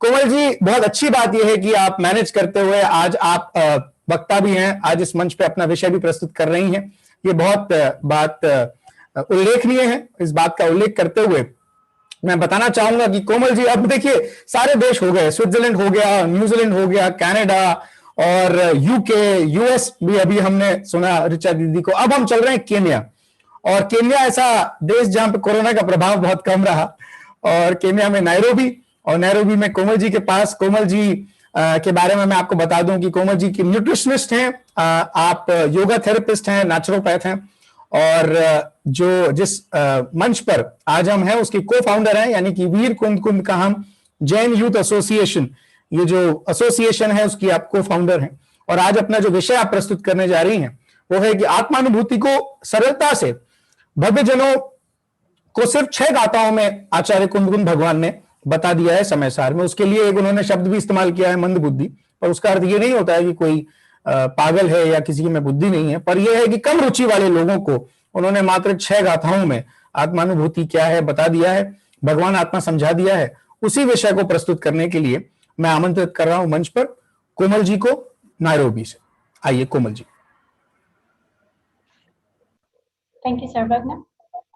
Can you hear me? जी बिल्कुल, we can hear you. Okay. आदरणीय मुख्य अतिथि श्री अजित जी जैन, अध्यक्ष विद्वान डॉक्टर संजीव गोदा जो नैरोबी आ चुके हैं, आदरणीय श्री संजय शास्त्री जी और सर्वोदय अहिंसा, सभी speakers, singers and our master of ceremony mister Sarvagya Bharal, and to all the listeners, जय जिनेन्द्र। अनंत अरिहंतो भगवान एम कहे छे કે જો તું મારી આશ્રય લઈશ તો તારું દુર્ગતિ થાશે, તે કારણે તું પોતાના સ્વભાવને જો અને સમજ ને અનુભવ કર। આજે વિશ્વભરથી મુમુક્ષુ એક સાથે મહાન આચાર્ય શ્રી કુંદ કુંદનો જન્મ દિવસ ઉજવે છે, તે આપણી માટે बहुत ગૌરવની વાત છે। સ્વસંવેદન પૂર્વક अनुभव रूपी कलम पोताना निज शुद्ध आत्मा मा बोड़ीने ब्रह्मांडना भावो महान शास्त्र समयसार मा कुंद कुंद आचार्यए भरी दीधा छे। महाभाग्यथी आ अशरीरी थावानुं शास्त्र आपणा हाथमां आवी गयुं छे के जेमां मोक्ष लक्ष्मी पामवानी विधि बतावी दीधी छे। पूज्य गुरुदेवे कह्युं छे કે કોઈ પણ જીવ સમયસાર ને સાંભળે છે તેની ભવિતવ્ય પાકી જ ગઈ છે, અને પૂજ્ય ગુરુદેવ એ આપણે કઠિન સિદ્ધાંતને સરળતાથી સમજાવી દીધા છે। અમૃતચંદ આચાર્યએ પહેલી, બીજી ને ત્રીજા કલશમાં 12 ગાથાનો સાર ભરી દીધો છે। પહેલી કલશમાં द्रव्य गुण पर्यायनी सिद्धि करीने जीवने कहे छे के स्व अनुभव थी तू प्रमाण कर, कोईनु कहेलू मानी नहीं ले, पोताना ज्ञान में आखा लोकालोक नु जाणवानु चाले छे ते पण तेमने सिद्धि करी छे। बीजा कलश में अनंत धर्म ने अनंत गुणों, अनंत धर्म अने अनंत गुणों जे आत्मा में छे तेनी सिद्धि करी छे। त्रीजा कलश में शुद्धता ने अशुद्धता स्थापना करी मारी पर परिणति में कलमाशित छे, मोह छे तेम अमृतचंद आचार्य कहे छे। जेने 3 कषायनो अभाव करी लीधो छे तेवा महान संत कहे छे के मारी परिणति में हजी कलमाशित छे। तेनी महानता तो जो પછી પહેલી ગાથામાં કુંદકુંદ આચાર્ય અનંત ભગવાનની સ્થાપના કરે છે, અનંત સિદ્ધ ભગવાનની સ્થાપના કરે છે. તેમની પર્યાયમાં અને શ્રોતાની પર્યાયમાં પણ સિદ્ધોની સ્થાપના કરે છે. તેમનો ભાવ એમ હતો કે આ શ્રોતાઓ શરૂઆતમાં જ આમ હું પર્યાય તેમની પર્યાયમાં સિદ્ધોની સ્થાપના કરી દઉં, કારણ કે આ જીવ જે આ ગ્રંથને વાંચે છે તે ભવિ સિદ્ધ જ છે. પછી આપણે જોઈએ છે કે બીજી ગાથામાં 7 બોલોથી પ્રમાણનો દ્રવ્યને સિદ્ધ કર્યો છે. બીજી ગાથા છઠ્ઠી ગાથાનું મૂળ છે. બીજી ગાથામાં સામાન્ય વિશેષને બતાવ્યું છે. સામાન્ય તે જ્ઞાયક છે અને વિશેષ તે પરિણામન જ્ઞાન ભાવ છે. મોહ રાગ દ્વેષ વાળો તે આગમનું પ્રમાણ છે અને પર્યાયમાં સમ્યક જ્ઞાન દર્શન ચારિત્ર પ્રગટ થાય છે. પર્યાયમાં તે અધ્યાત્મનું પ્રમાણ છે. ઉત્પાદ વ્યય દ્રવ્ય યુક્તમ સત મોહરાગનો પ્રવેશ, તેમાં મોહરાગનો પ્રવેશ નથી. જે વધારાની ચીજ છે તેને આપણે રાગ દ્વેષ કહે છે, પણ ખરેખર તે દ્રવ્ય ગુણ પર્યાય જે સ્વભાવ છે તેમાં છે જ નહીં, કારણ કે તે સ્વભાવ જ નથી, માત્ર જ્ઞાન જ સ્વભાવ છે ને જ્ઞાનનું જ પરિણમન થાય છે. હવે ગાથા છઠ્ઠીમાં પહેલા પેરેગ્રાફની લાસ્ટ લાઈનમાં કહે છે, જે સમસ્ત અન્ય દ્રવ્ય ભાવોથી ભિન્ન પણ ઉપાસવામાં આવતો શુદ્ધ કહેવાય છે. ઉદ્ગલ દ્રવ્ય અને તેના ભાવો એટલે કે કર્મ આદિ એનાથી ભિન્ન પણ શુદ્ધ આત્મને ઉપાસવામાં શુદ્ધ કહેવાય છે. વર્તમાનમાં શુદ્ધ હોવા છતાં, રાગ રહિત હોવા છતાં મિથ્યા માન્યતાને લીધે આત્મને અશુદ્ધ તથા ઓદેક ભાવ આદિ વાળો માને છે નહીં. આત્મા શુદ્ધ છે અને છે. અનાદિથી બાહિર લક્ષણ ચાલે છે. અનાદિથી શુદ્ધ આત્મા એવો ને એવો જ શાશ્વત અખંડ ધ્રુવ સત્તારૂપ રહી ગયો છે. ગાથા 6 માં એમ કહે છે કે ગુણસ્થાન 1 થી 6 ને પ્રમથ અવસ્થા છે અને ગુણસ્થાન 7 થી 14 ને અપ્રમથ અવસ્થા કહે છે. તે પર્યાયનું સ્વરૂપ બતાડે છે. પર્યાયનો અભાવ છે ત્રિકાળી દ્રવ્યમાં અને હંમેશા રહેશે. ત્રિકાળી દ્રવ્ય અપરિણમિત સત્તા છે. ઉત્પાદ વ્યય રહિત નિર્વિકલ્પ આનંદનું વેદન આવે છે. ત્રિકાળીને લક્ષ્યમાં લેતા છે. આત્મા અનુભૂતિ સરળ છે. આત્મા અનુભૂતિ સરળ છે તેનું કારણ છે કે એમાં આપણને કંઈ કરવાનું નથી, કારણ કે આત્મા તો છે ને શુદ્ધ જ છે. બીજું, આત્મા અનુભૂતિ સરળ છે કારણ કે ત્રિકાળીના લક્ષ્ય કરતા જ પ્રમાણ થાય છે કે જ્ઞાન અને રાગ અનાદિથી ભિન્ન છે. રાગને છૂટો કરવાનો નથી. રાગ તો છે જ નહીં, માત્ર માન્યતામાં રાગ છે. અને આત્માનુભૂતિ સરળ છે કારણ કે હું પોતે આત્મા છું. કઈ બીજો પાસે મારે કઈ લેવાનું નથી કે મારે કઈ દેવાનું નથી. હું જ પોતે પરિણામ, હું જ પોતે પરમ પવિત્ર શુદ્ધ આત્મા છું. વર્તમાનમાં હું ભગવાન આત્મા છું, નિત્ય ઉદ્યોત રૂપ છું. તેને પ્રગટ કરવાનું નથી. તે પર્યાયમાં દ્રવ્યનો ખ્યાલ આવે છે. તે પર્યાય ખરેખર દ્રવ્યની છે. પર્યાય તે નથી કે જેમાં રાગ દ્વેષ છે. પર્યાય તે છે કે જેમાં દ્રવ્યનો ખ્યાલ આવે છે. આ ગાથામાં આચાર્ય સ્થાપના કરે છે કે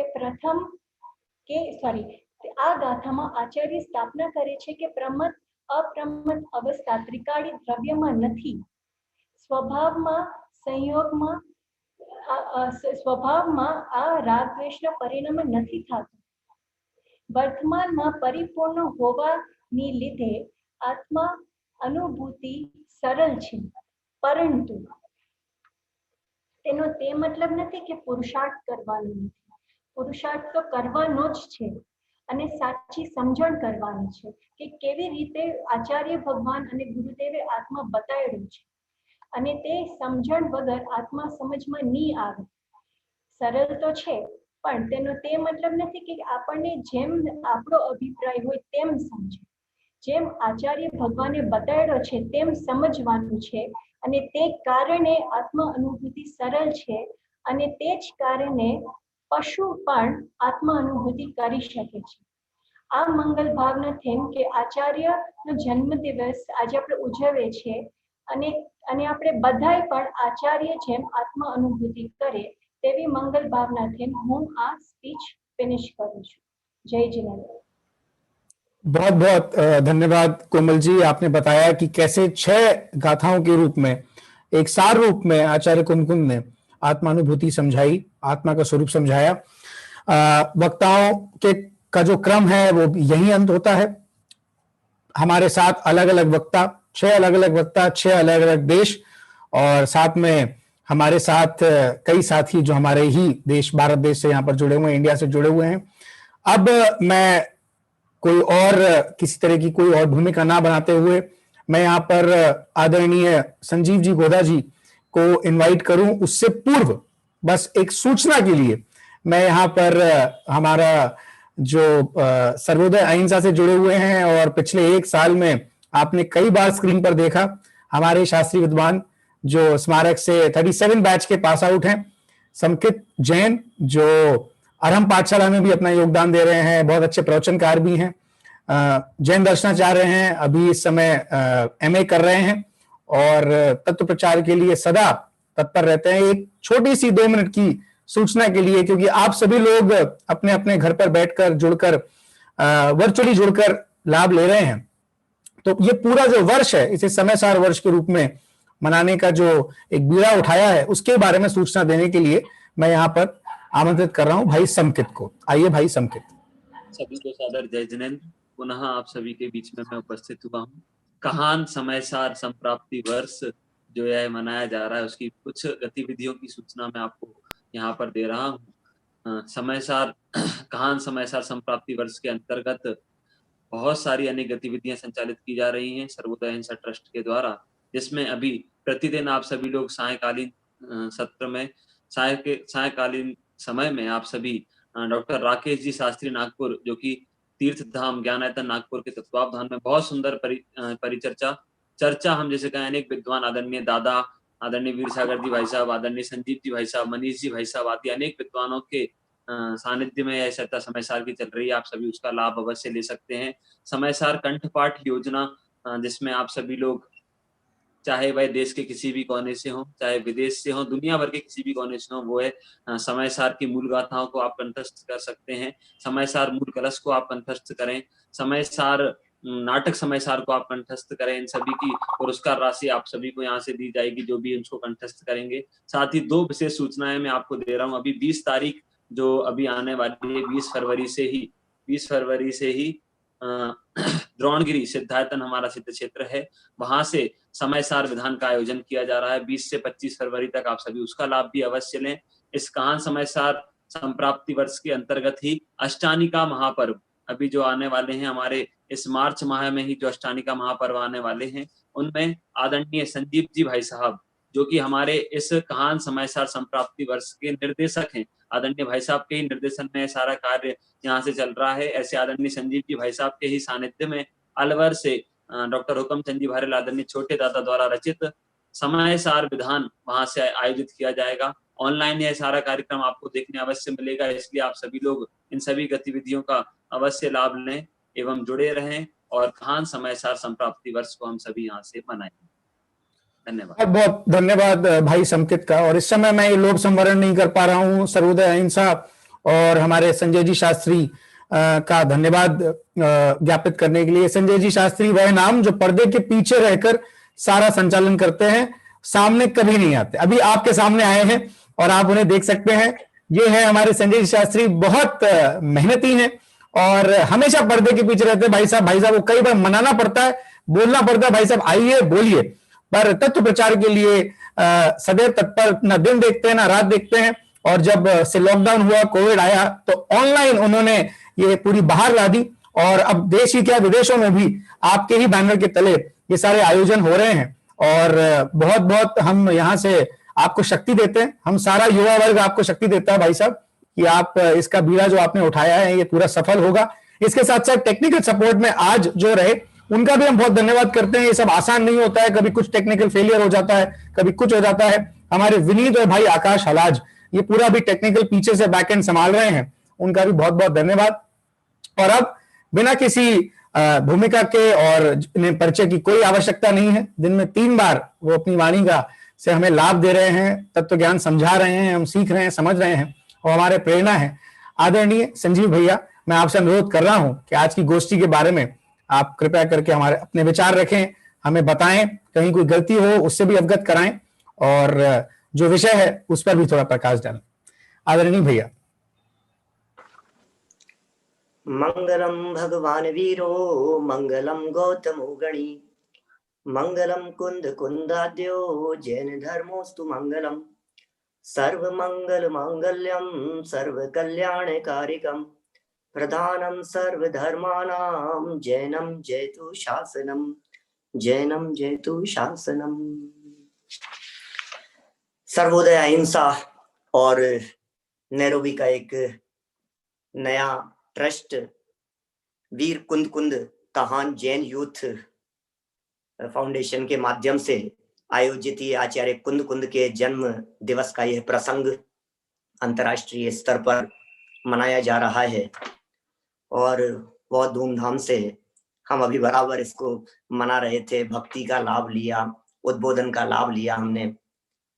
मैं भी विषय के संदर्भ में तो बात करूंगा, लेकिन उससे पहले मैं आप लोगों को बता दूं, ये जो कहान गुरुदेव को जो समय सार ग्रंथ की प्राप्ति हुई उसके 100 वर्ष होने जा रहे हैं और मानो एक प्रकार से ये उस वर्ष का आगाज मात्र है।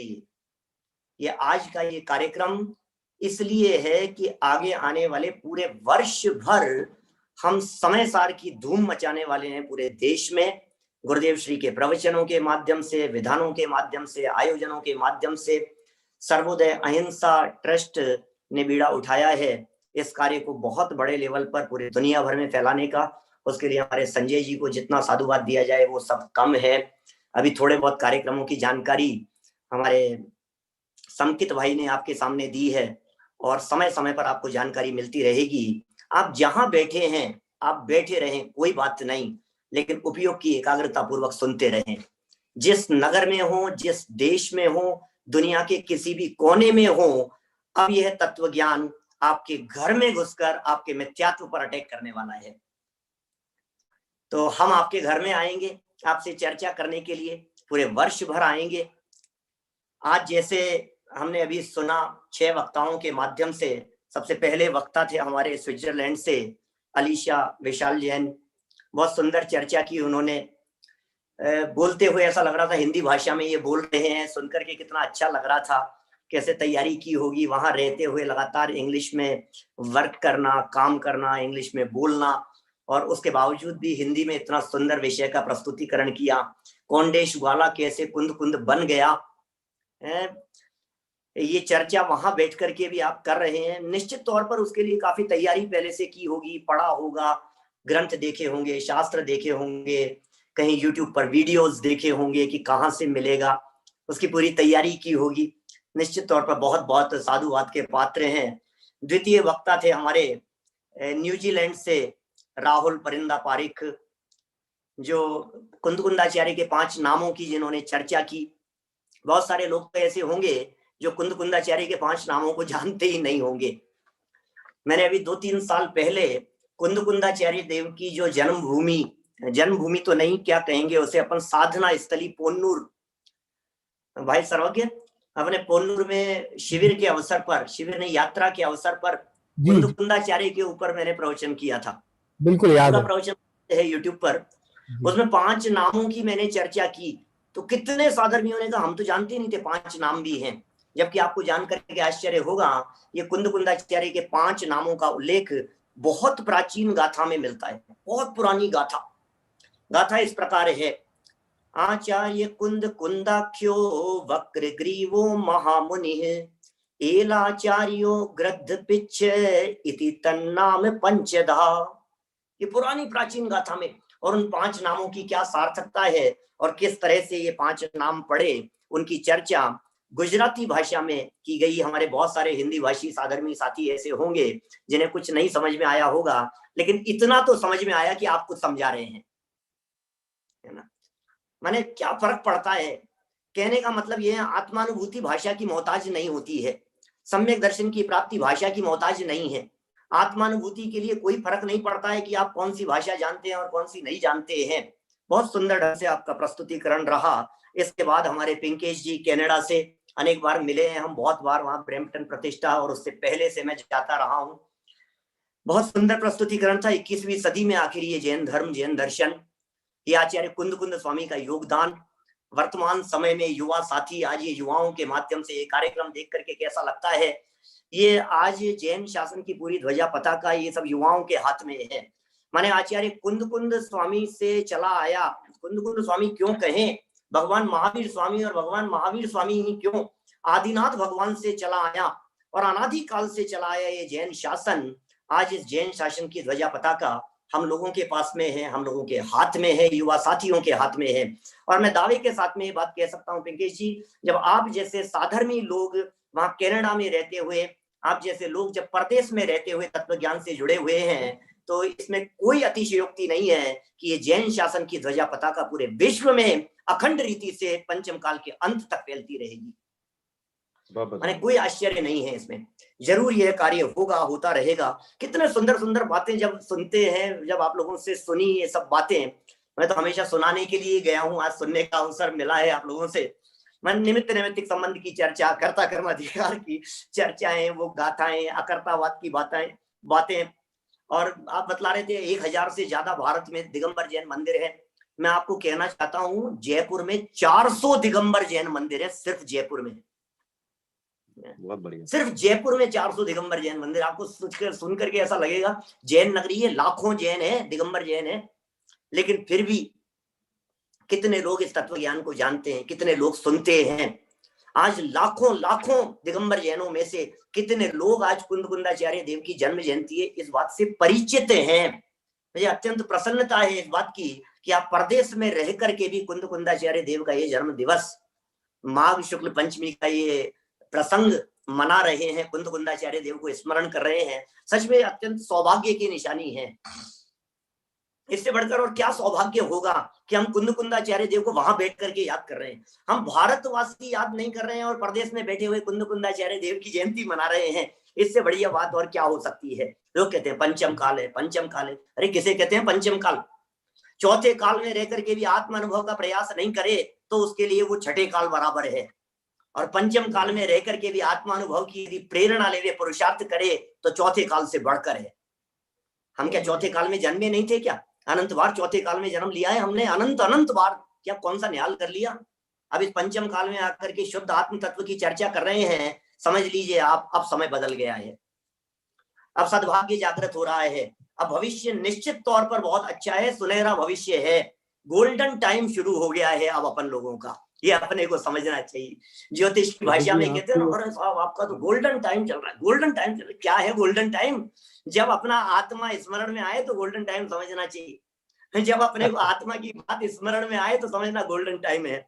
बड़ी सुंदर सुंदर चर्चाएं पंडित जी आपके माध्यम, इसके बाद वक्ता के रूप में आपके माध्यम से YouTube पर हम लोग आपके इतने प्रवचन सुनते हैं, उससे वाकई में बहुत फर्क पड़ता है।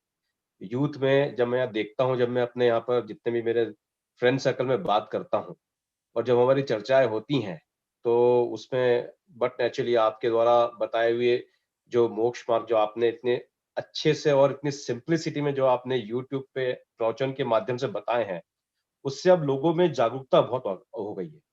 अब लोग सुनना चाहते हैं और वही चीज जो है वो बच्चों में भी अब देना चाहते हैं। तो ये काफी अच्छी बात है। मतलब इसमें हम सभी आपका जो योगदान है, ये तो इसका तो उपकार सभी को मानना चाहिए। और आई थिंक ये सब हम सभी की अब वाकई में रिस्पॉन्सिबिलिटी है कि इसको आगे ले जाया जाए। और there is no stop for this, for sure. सबको मिलकर के करना है, मैं अकेला नहीं हूं, मेरे जैसे 1000 युवा साथी हैं, युवा विद्वान हैं, जो पूरे देश में और दुनिया भर में इस तत्व ज्ञान के प्रचार प्रसार का बीड़ा उठा करके चल रहे हैं। संकल्प दिवस मनाते हैं प्रतिवर्ष 25 मई के दिन, और संकल्प लेते हैं हम लोग सब मिलकर के कि जैन तत्व ज्ञान को जन जन तक पहुंचाएंगे हम। सिर्फ उन हजारों में एक हूं मैं तो मात्र। देखिए आगे अक्षय जी शाह हमारे यूके से गुजराती भाषा में बोला, कितने लोग समझ पाए होंगे, थोड़ा थोड़ा मैं भी समझता हूँ, गुजरातियों के बीच में जाता हूँ तो थोड़ी थोड़ी समझ में आती है मुझे भी। ये कुंद कुंदाचार्य देव ये पूर्व के संस्कारों से कुंद कुंद बने थे कि वर्तमान पुरुषार्थ से। और बहुत सुंदर बात कही कि एक पर्याय का दूसरी पर्याय में अभाव है, और आपको यदि ये लगता है कि पूर्व के संस्कारों की वजह से हुआ था, तो हम आपसे पूछना चाहते हैं, क्या पूर्व में 3 कषाय चौकड़ी का अभाव पॉसिबल था? क्या पूर्व में 6वां 7वां गुणस्थान संभव था? वर्तमान में जो 6वां 7वां गुणस्थान हुआ है, ये पुरुषार्थ तो वर्तमान का पुरुषार्थ है ना, ये मेहनत तो वर्तमान की है ना। आत्मानुभूति, शुद्धोपयोग, और ये जितना भी पुरुषार्थ है पूरे दुनिया भर में, आज कुंद कुंदाचार्य की कितनी महिमा है, क्या महिमा गाएं हम, क्या क्या व्यक्तित्व है कुंद कुंदाचार्य देव। मैं तो आप लोगों के आधार से थोड़ा थोड़ा सा बोल रहा हूँ, बाकी कुंद कुंदाचार्य के बारे में शब्द नहीं है हमारे पास में, शब्द कम पड़ जाए, पूरी रात कुंद कुंदाचार्य के बारे में बोलते रहे तो कमी नहीं पड़े। इतना मैटर, इतनी बातें, इतने प्रसंग, इतनी चर्चाएं, ऐसी गौरव गाथा कुंद कुंदाचार्य देव की, नाम स्मरण करने मात्र से गौरव की अनुभूति होती है। नाम स्मरण करने मात्र से ऐसा लगता है अरे यार ये क्या व्यक्तित्व है।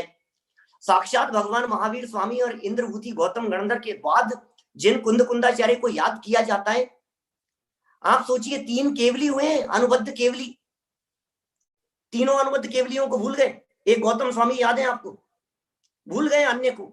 5 श्रुत केवलियों को भूल गए, धरसेनाचार्य को भूल गए, भूतबली पुष्पदंत आचार्य आपको याद नहीं है, और कुंद कुंदाचार्य को, कुंद कुंदाचार्य के बाद में हजारों आचार्य हुए हैं, लेकिन फिर भी आज कुंद कुंदाचार्य का नाम सर्वोपरि है। तो क्यों? आखिर क्या कारण है उसके पीछे? आखिर वे क्यों सर्वोपरि हैं? क्या दिया कुंद कुंदाचार्य देव ने?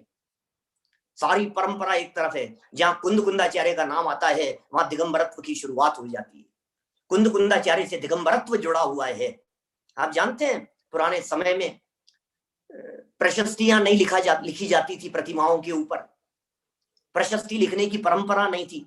आज भी खुदाई में जो प्रतिमाएं निकलती है ना, कहीं खुदाई हुई और वहां से हमारे वो प्रतिमा निकल गई और उस प्रतिमा के ऊपर प्रशस्ति नहीं है, तो ऐसा मान लिया जाता है कि मानो ये चौथे काल की प्रतिमा होगी, क्योंकि प्रशस्ति नहीं है इसके ऊपर। चौथे काल की प्रतिमा, चौथे काल की प्रतिमाएं। ये प्रशस्ति लिखने की परंपरा शुरू हुई कुंद कुंदाचार्य देव से। गिरनार में जो विवाद खड़ा हुआ था, देवी प्रकट हुई, चक्रेश्वरी देवी ने प्रकट होकर के प्रूव किया कि नहीं, कुंद कुंदाचार्य सत्य बात कह रहे हैं, ये दिगंबर धर्म प्राचीन है, ये शाश्वत है। प्रशस्ति के अंदर आज जितनी दिगंबर प्रतिमाएं पूरे भारतवर्ष में मिलेंगी, सारी प्रतिमाओं के ऊपर कुंद कुंदाचार्य देव का नाम मिलेगा। हर प्रतिमा के ऊपर कुंद कुंदाचार्य देव का नाम होगा। कुंद कुंद आमनाए, कुंद कुंद आमनाए, पूरी दिगंबर परंपरा लाइन से कुंद कुंदाचार्य के अनुयायी होने में अपने आप को गौरवान्वित महसूस कर रही है। सारे दिगंबर संत सब ये कह रहे हैं हम कुंद कुंदाचार्य की बात को मान रहे हैं, हम कुंद कुंदाचार्य के अनुयायी हैं। क्या हैं वे कुंद कुंदाचार्य देव? बड़ी सुंदर चर्चा अक्षय जी के माध्यम से हुई, थोड़ी बहुत 5 समवायों से कार्य होता है और इस भाव का पुरुषार्थ प्रमुख है। ये सुंदर चर्चा आपके माध्यम से हुई और इसके बाद में 5वें वक्ता के रूप में रिचा बहन सिएटल से, यूएसए से, हमारे राजकुमारी बहन की सुपुत्री हैं। राजकुमारी बहन तो अच्छी विदुषी है ही, आज पूरे देश में उनका नाम है। हमारे ब्रह्मचारी जतीश भाई, आप उनकी भांजी हैं।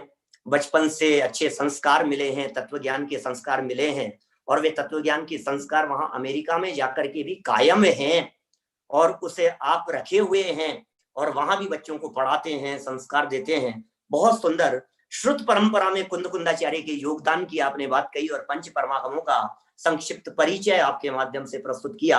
बहुत सुंदर भाषा में आत्मानुभव की प्रेरणा भी दी और थोड़ी थोड़ी सी बातें बतलाई। इतनी सुंदर बात कही, एक तो कि धरसेनाचार्य जैसे आचार्यों के माध्यम से पूर्व में बीमारी की चर्चा चल रही थी, चर्चा तो चल रही थी बीमारी की, लेकिन उस बीमारी का इलाज क्या है वो इलाज बतलाया कुंद कुंदाचार्य देव ने। ये कुंद कुंदाचार्य देव का योगदान है। और अंतिम वक्ता के रूप में केनिया से कोमल जी बहुत सक्रिय हैं, बहुत एक्टिव हैं। माने अभी आज आप नैरोबी मुमुक्षु मंडल में यदि किसी का नाम कहीं दिखाई देता है तो दो नाम प्रमुखता से दिखाई देते हैं, वानेन्द्र जी बगड़ा हमारे जो हर कार्यक्रम में उपस्थित रहते हैं, और दूसरा नाम यदि कहीं मिलता है तो वो कोमल जी का नाम मिलता है। ऑनलाइन संगोष्ठियों में, कार्यक्रमों में, इस वर्तमान में जो ये गोष्ठी हो रही है, इस गोष्ठी के लिए भी बहुत लंबे समय से, माने मैं समझता हूँ 20-25 दिन से ज्यादा हो गए होंगे, लगातार इसके लिए एक एक व्यक्ति से संपर्क करना, जोड़ना, जुड़ाना, उसके लिए तैयार करना, मैटर तैयार करना, सब्जेक्ट तैयार करना, बहुत मेहनत आपके द्वारा की गई है और की जा रही है। सच में साधुवाद के पात्र हैं। और आपके माध्यम से समय सार की 6 गाथाओं को प्रस्तुत किया, और 6 गाथाएं प्राण हैं समय सार की। पहली गाथा में सिद्धों को नमस्कार किया, वंदित्व सव्य सिद्धे कहकर के सिद्धों को स्मरण किया। और गुरुदेव यदि नहीं होते वर्तमान काल में तो सिद्धों का स्मरण मात्र, सिद्ध परमेष्ठी का स्मरण मात्र होकर के रह जाता, सिद्ध स्वभाव याद नहीं आता। गुरुदेव के हाथ में जब ये समय सार पड़ा तो गुरुदेव के मुख से सहजी निकल पड़ा, अरे अशरीरी थवानो महाशास्त्र छे, अशरीरी होने का शास्त्र है ये। तो ये वो शास्त्र है जिससे जन्म मरण का अभाव हो सकता है, ये वो शास्त्र है जिससे मुक्ति की प्राप्ति हो सकती है। क्या मिल गया? ये वो शास्त्र है भाई साहब समय सार। जब ये हाथ आ गया श्रीमद राजचंद्र जी साहब के पास में तो उन्होंने मुट्ठी भर के रत्न दे दिए, बोले ये बहुमूल्य है, अंका ये मूल्य ना करी, इसका आकलन नहीं किया जा सकता है, इसका मूल्य नहीं चुकाया जा सकता है। ये क्या है? समय सार ग्रंथ जो हमारे को प्राप्त हो गया है। दूसरी गाथा में स्व समय पर समय की चर्चा हुई। तीसरी गाथा के अंदर सर्वत्र सुंदर परमाणु परमाणु की सुंदरता की चर्चा है। चौथी गाथा में काम भोग बंधन की कथा तो अनंत बार सुनी है, लेकिन निज भगवान आत्मा की चर्चा कभी नहीं सुनी है। पांचवी गाथा में एकत्व विभक्त आत्मा को बतलाने की प्रतिज्ञा ली, जिसका हवाला हमारे मुख्य अतिथि अजीत जी भाई साहब ने भी किया था। पांचवी गाथा में बहुत सुंदर आपने परिचय दिया, संस्थाओं का परिचय दिया, सब संस्थाओं से जुड़े हुए हैं। सच में उदयपुर तो आपका क्षेत्र है ही, लेकिन न केवल उदयपुर, सारे क्षेत्रों से जुड़े हुए। पांचवी गाथा में परिचय, प्रतिज्ञा ली एकत्व विभक्त आत्मा को दिखाने की, और छठी गाथा में उस प्रतिज्ञा का निर्वाह करना शुरू कर दिया। ना अप्रमत्त है, ना प्रमत्त है, जो एक ज्ञायक भाव है। और उस ज्ञायक भाव की चर्चा जो छठी गाथा में की गई है, उस ज्ञायक भाव की चर्चा पूरे समय सार के अंदर की गई है, जिसे हमने हमारे मधुर कंठ के धनी हमारे लघु भ्राता विवेक के मुखारविंद से समय सार है महाग्रंथ समय सार, ज्ञायक उसके लक्ष्य में आवे जो पढ़ ले एक बार। इतने सुंदर भक्ति जो अभी हमने विवेक जी के माध्यम से सुनी है, सच में कुछ अभूतपूर्व ग्रंथ है। मेरे को कभी कभी ऐसा लगता है, अजीत जी भाई साहब, सब लोग यहाँ साधर्मी लोग सब सुन रहे हैं, मुझे कभी कभी ऐसा लगता है ये कुंद कुंदाचार्य देव के ग्रंथों को परमागम, षट खंड आगम है, गोमट सार आगम है, और ये परमागम है, आचारांग आगम है और ये परमागम है। ये क्या चक्कर है? ये कषाय पाहुड़ आगम है और आचार्य कुंद कुंद स्वामी द्वारा लिखे गए ये 5 परमागम है। ये क्या चक्कर है? ये परम आगम कैसे हो गए? ये क्या है आगम और क्या है परमागम? भाई साहब क्या बताएं आपको। आगम उसे कहते हैं जो परंपरा से चली आई हुई बात हो, और परमागम उसे कहते हैं जो अनुभव की बात हो। आगम, आ आप्त अरहंत भगवान, आ ग माने गणधर, मा माने मुनि। तीर्थंकरों का कहा गया हो, गणधरों का गूंथा गया हो और मुनिराजों द्वारा लिखा गया हो, ऐसी जो परंपरा से चला आया हो, जो सुन सुन करके चला आया हो, उसका नाम है आगम। षट खंडागम आगम है, क्योंकि षट खंडागम की विषय वस्तु अनुभव में नहीं आती है, कर्म प्रकृतियां कितनी होती है। गोमट सार आगम है, क्योंकि गोमट सार की विषय वस्तु 14 गुणस्थान पढ़ने में नहीं आते हैं, 14 गुणस्थान अनुभव में नहीं आते हैं। ये 14 गुणस्थानों की चर्चा सुन करके आएगी। अरे मिथ्यात्व, सासादन, मिश्र, अविरत सम्यक्त्व, देश विरत, प्रमत्त विरता, ये नाम सुन सुन करके जाने गए हैं, वो आगम है। कुंद कुंदाचार्य देव ने कहा आगम तो बहुत लिख लिया गया, हम परम आगम लिखेंगे। सुन सुन करके आई हुई बातें तो बहुत लिख दी गई, हम यहाँ आपके बीच में परम आगम लिख रहे हैं। अरे क्या लिख रहे हैं? परम आगम मतलब अनुभव की बात, चाहे वो समय सार हो चाहे नियम सार हो। समय सार भी चाहे नियम सार, अनुभव की बात है। एक द्रव्य दूसरे द्रव्य का कर्ता धर्ता नहीं है, ये अनुभव की बात है। पुण्य और पाप दोनों समान है, ये अनुभव की बात है। आश्रम भाव है, ये आश्रम के काल में भी ज्ञानी निराश्रम होता है, ये अनुभव की बात है। भोग के काल में भी ज्ञानी जीव को बंधन नहीं होता है, ये अनुभव की बात है। भाई साहब, अनुभव प्रस्तुत किया कुंदकुंदाचार्य देव ने, इसलिए ये परम आगम है, आगम नहीं परम आगम है। सोचिए जरा क्या बात कही उन्होंने। स्वतंत्रता की चर्चा, समय सार और नियम सार में शुद्ध आत्मा की चर्चा की, आत्मा की अनुभूति की चर्चा की, इसलिए परमागम है। अरे प्रवचन सार और पंचास्तिकाय में 6 द्रव्यों की चर्चा की और 6 द्रव्यों की स्वतंत्रता की चर्चा की। अन्नोणम पविसंता दिनता होगा समन्न अन्नस्य मेलंतावी नित्यम सहम सहा हम न विजहंती। क्या गाथाएं प्रस्तुत की है। जगत में देखा, ओहो ये स्वतंत्र है, ये स्वतंत्र है। जैसा देखा वैसा लिखा, जैसा अनुभव में आया वैसा लिखा। 5वां आगम जैसे परम आगम कहा गया, अष्टपाहुड़ जैसा संघों में देखा, जैसा प्रवर्तन देखा, जैसा दिखाई दिया, वो सब अनुभव की बातें उन्होंने यहाँ प्रस्तुत कर दी। अनुभव की बातें अनुभव में डूब करके उन्होंने लिखी, इसलिए उनके आगम ग्रंथों का नाम परमागम पड़ गया।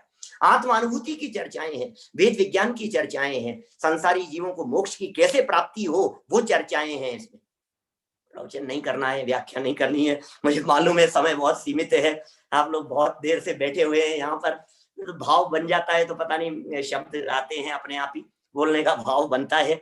लेकिन ये जितनी भी चर्चाएं आज हुई है इस संगोष्ठी के माध्यम से, ये पर्याप्त मात्र नहीं है, ये सिर्फ शुरुआत मात्र है।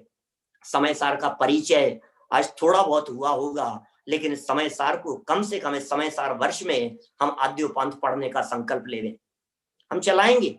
अभी हमारा मोक्ष मार्ग प्रकाशक चल रहा है सुबह रोजाना लाइव यूट्यूब पर, और वो जैसे ही पूरा होगा हमने ले लिया है, संजय जी से बात हो गई है कि अब हम मोक्ष मार्ग ये समय सार चलाएंगे। उसके बाद में शाम को 8 बजे पुरुषार्थ सिद्धियोपाय पूरा हो रहा है, उसके बाद में संयम प्रकाश चलाने वाले, तो ये समय सार भी पूरा ऐसा ही चलाएंगे। इसी तरह से संगोष्ठियां हो रही है, आयोजन हो रहे हैं, कम से कम एक बार तो पूरा पढ़ने का संकल्प लो। कुंदकुंदाचार्य देव लिख करके चले गए और हम उसे पढ़ नहीं पा रहे हैं। ये कुंदकुंदाचार्य देव का जन्म दिवस, जय हो कुंदकुंदाचार्य देव की, जय हो कुंदकुंदाचार्य, इसलिए है ये ऐसे मनाएंगे। ये कुंदकुंदाचार्य देव का जन्म दिवस मनाना तब सार्थक है जब हम अपने जीवन में पंच परमागमों को पढ़ने का संकल्प ले लें। हम संकल्प लेकर के उठे आज यहाँ से कि हम अपने जीवन में इन पंच परमागमों को आद्योपांत पढ़ेंगे, पूरे सिरे से पढ़ेंगे। हम एक एक गाथा पढ़ेंगे, एक एक बात पढ़ेंगे। हमें समझाने वाले गुरुदेव श्री जैसे मिल गए, हमें समझाने वाले दादा जैसे मिल गए। दादा ने अत्यंत सरल भाषा में इनके ऊपर अनुशीलन लिख दिए, इनके ऊपर विधानों की रचना हो गई। विधानों के माध्यम से ये बातें पढ़ने जानने सुनने का अवसर मिल रहा है। अब क्या कमी रह गई है? अपने ही पुरुषार्थ की कमी है। हम सब इन बातों को जाने, इन बातों को समझें और इन बातों को अपने अनुभूति का विषय बनाएं।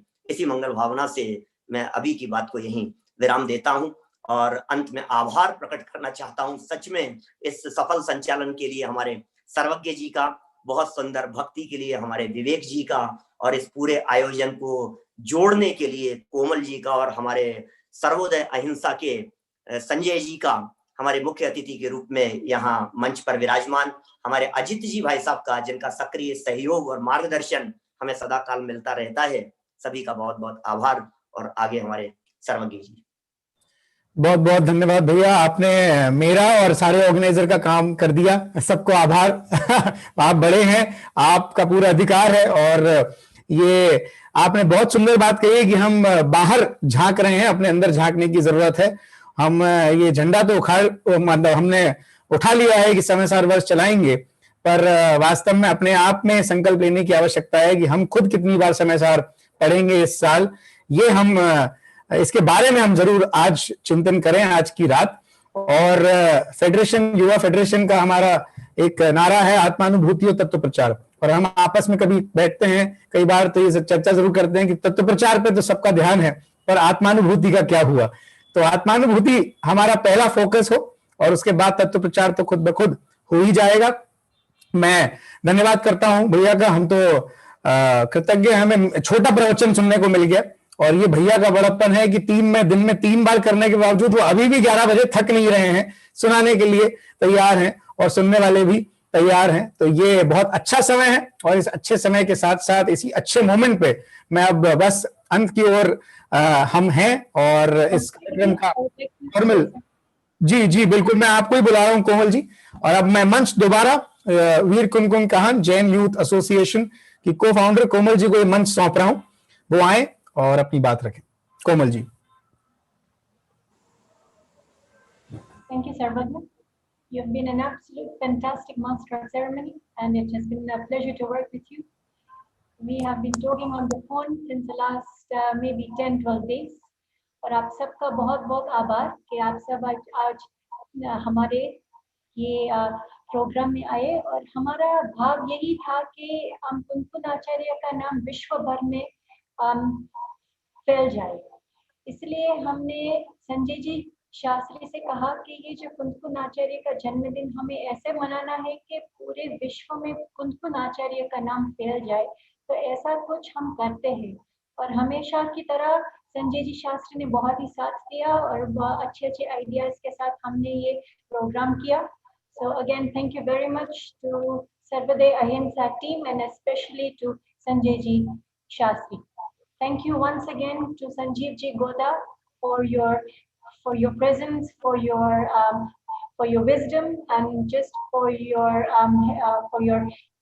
helping hand in everything. So thank you, and we would also like to thank our chief guest for the evening, Mr. Ajit Jain, who has been doing tremendous amount of good work, not only in India, but I'm sure also in other places in the world. So thank you very much. Last but not the least, our speakers who have been fantastic. I'm sure some of them have spoken for the first time on like such a topic. So thank you very much for your participation. You've been totally amazing, and of course our singers as well, and you, the audience, who have been absolutely amazing, and we hope to see you soon in our next program. आप सबका बहुत बहुत आभार। आप दोबारा हमारे programme में जरूर आइएगा। Thank you and good night.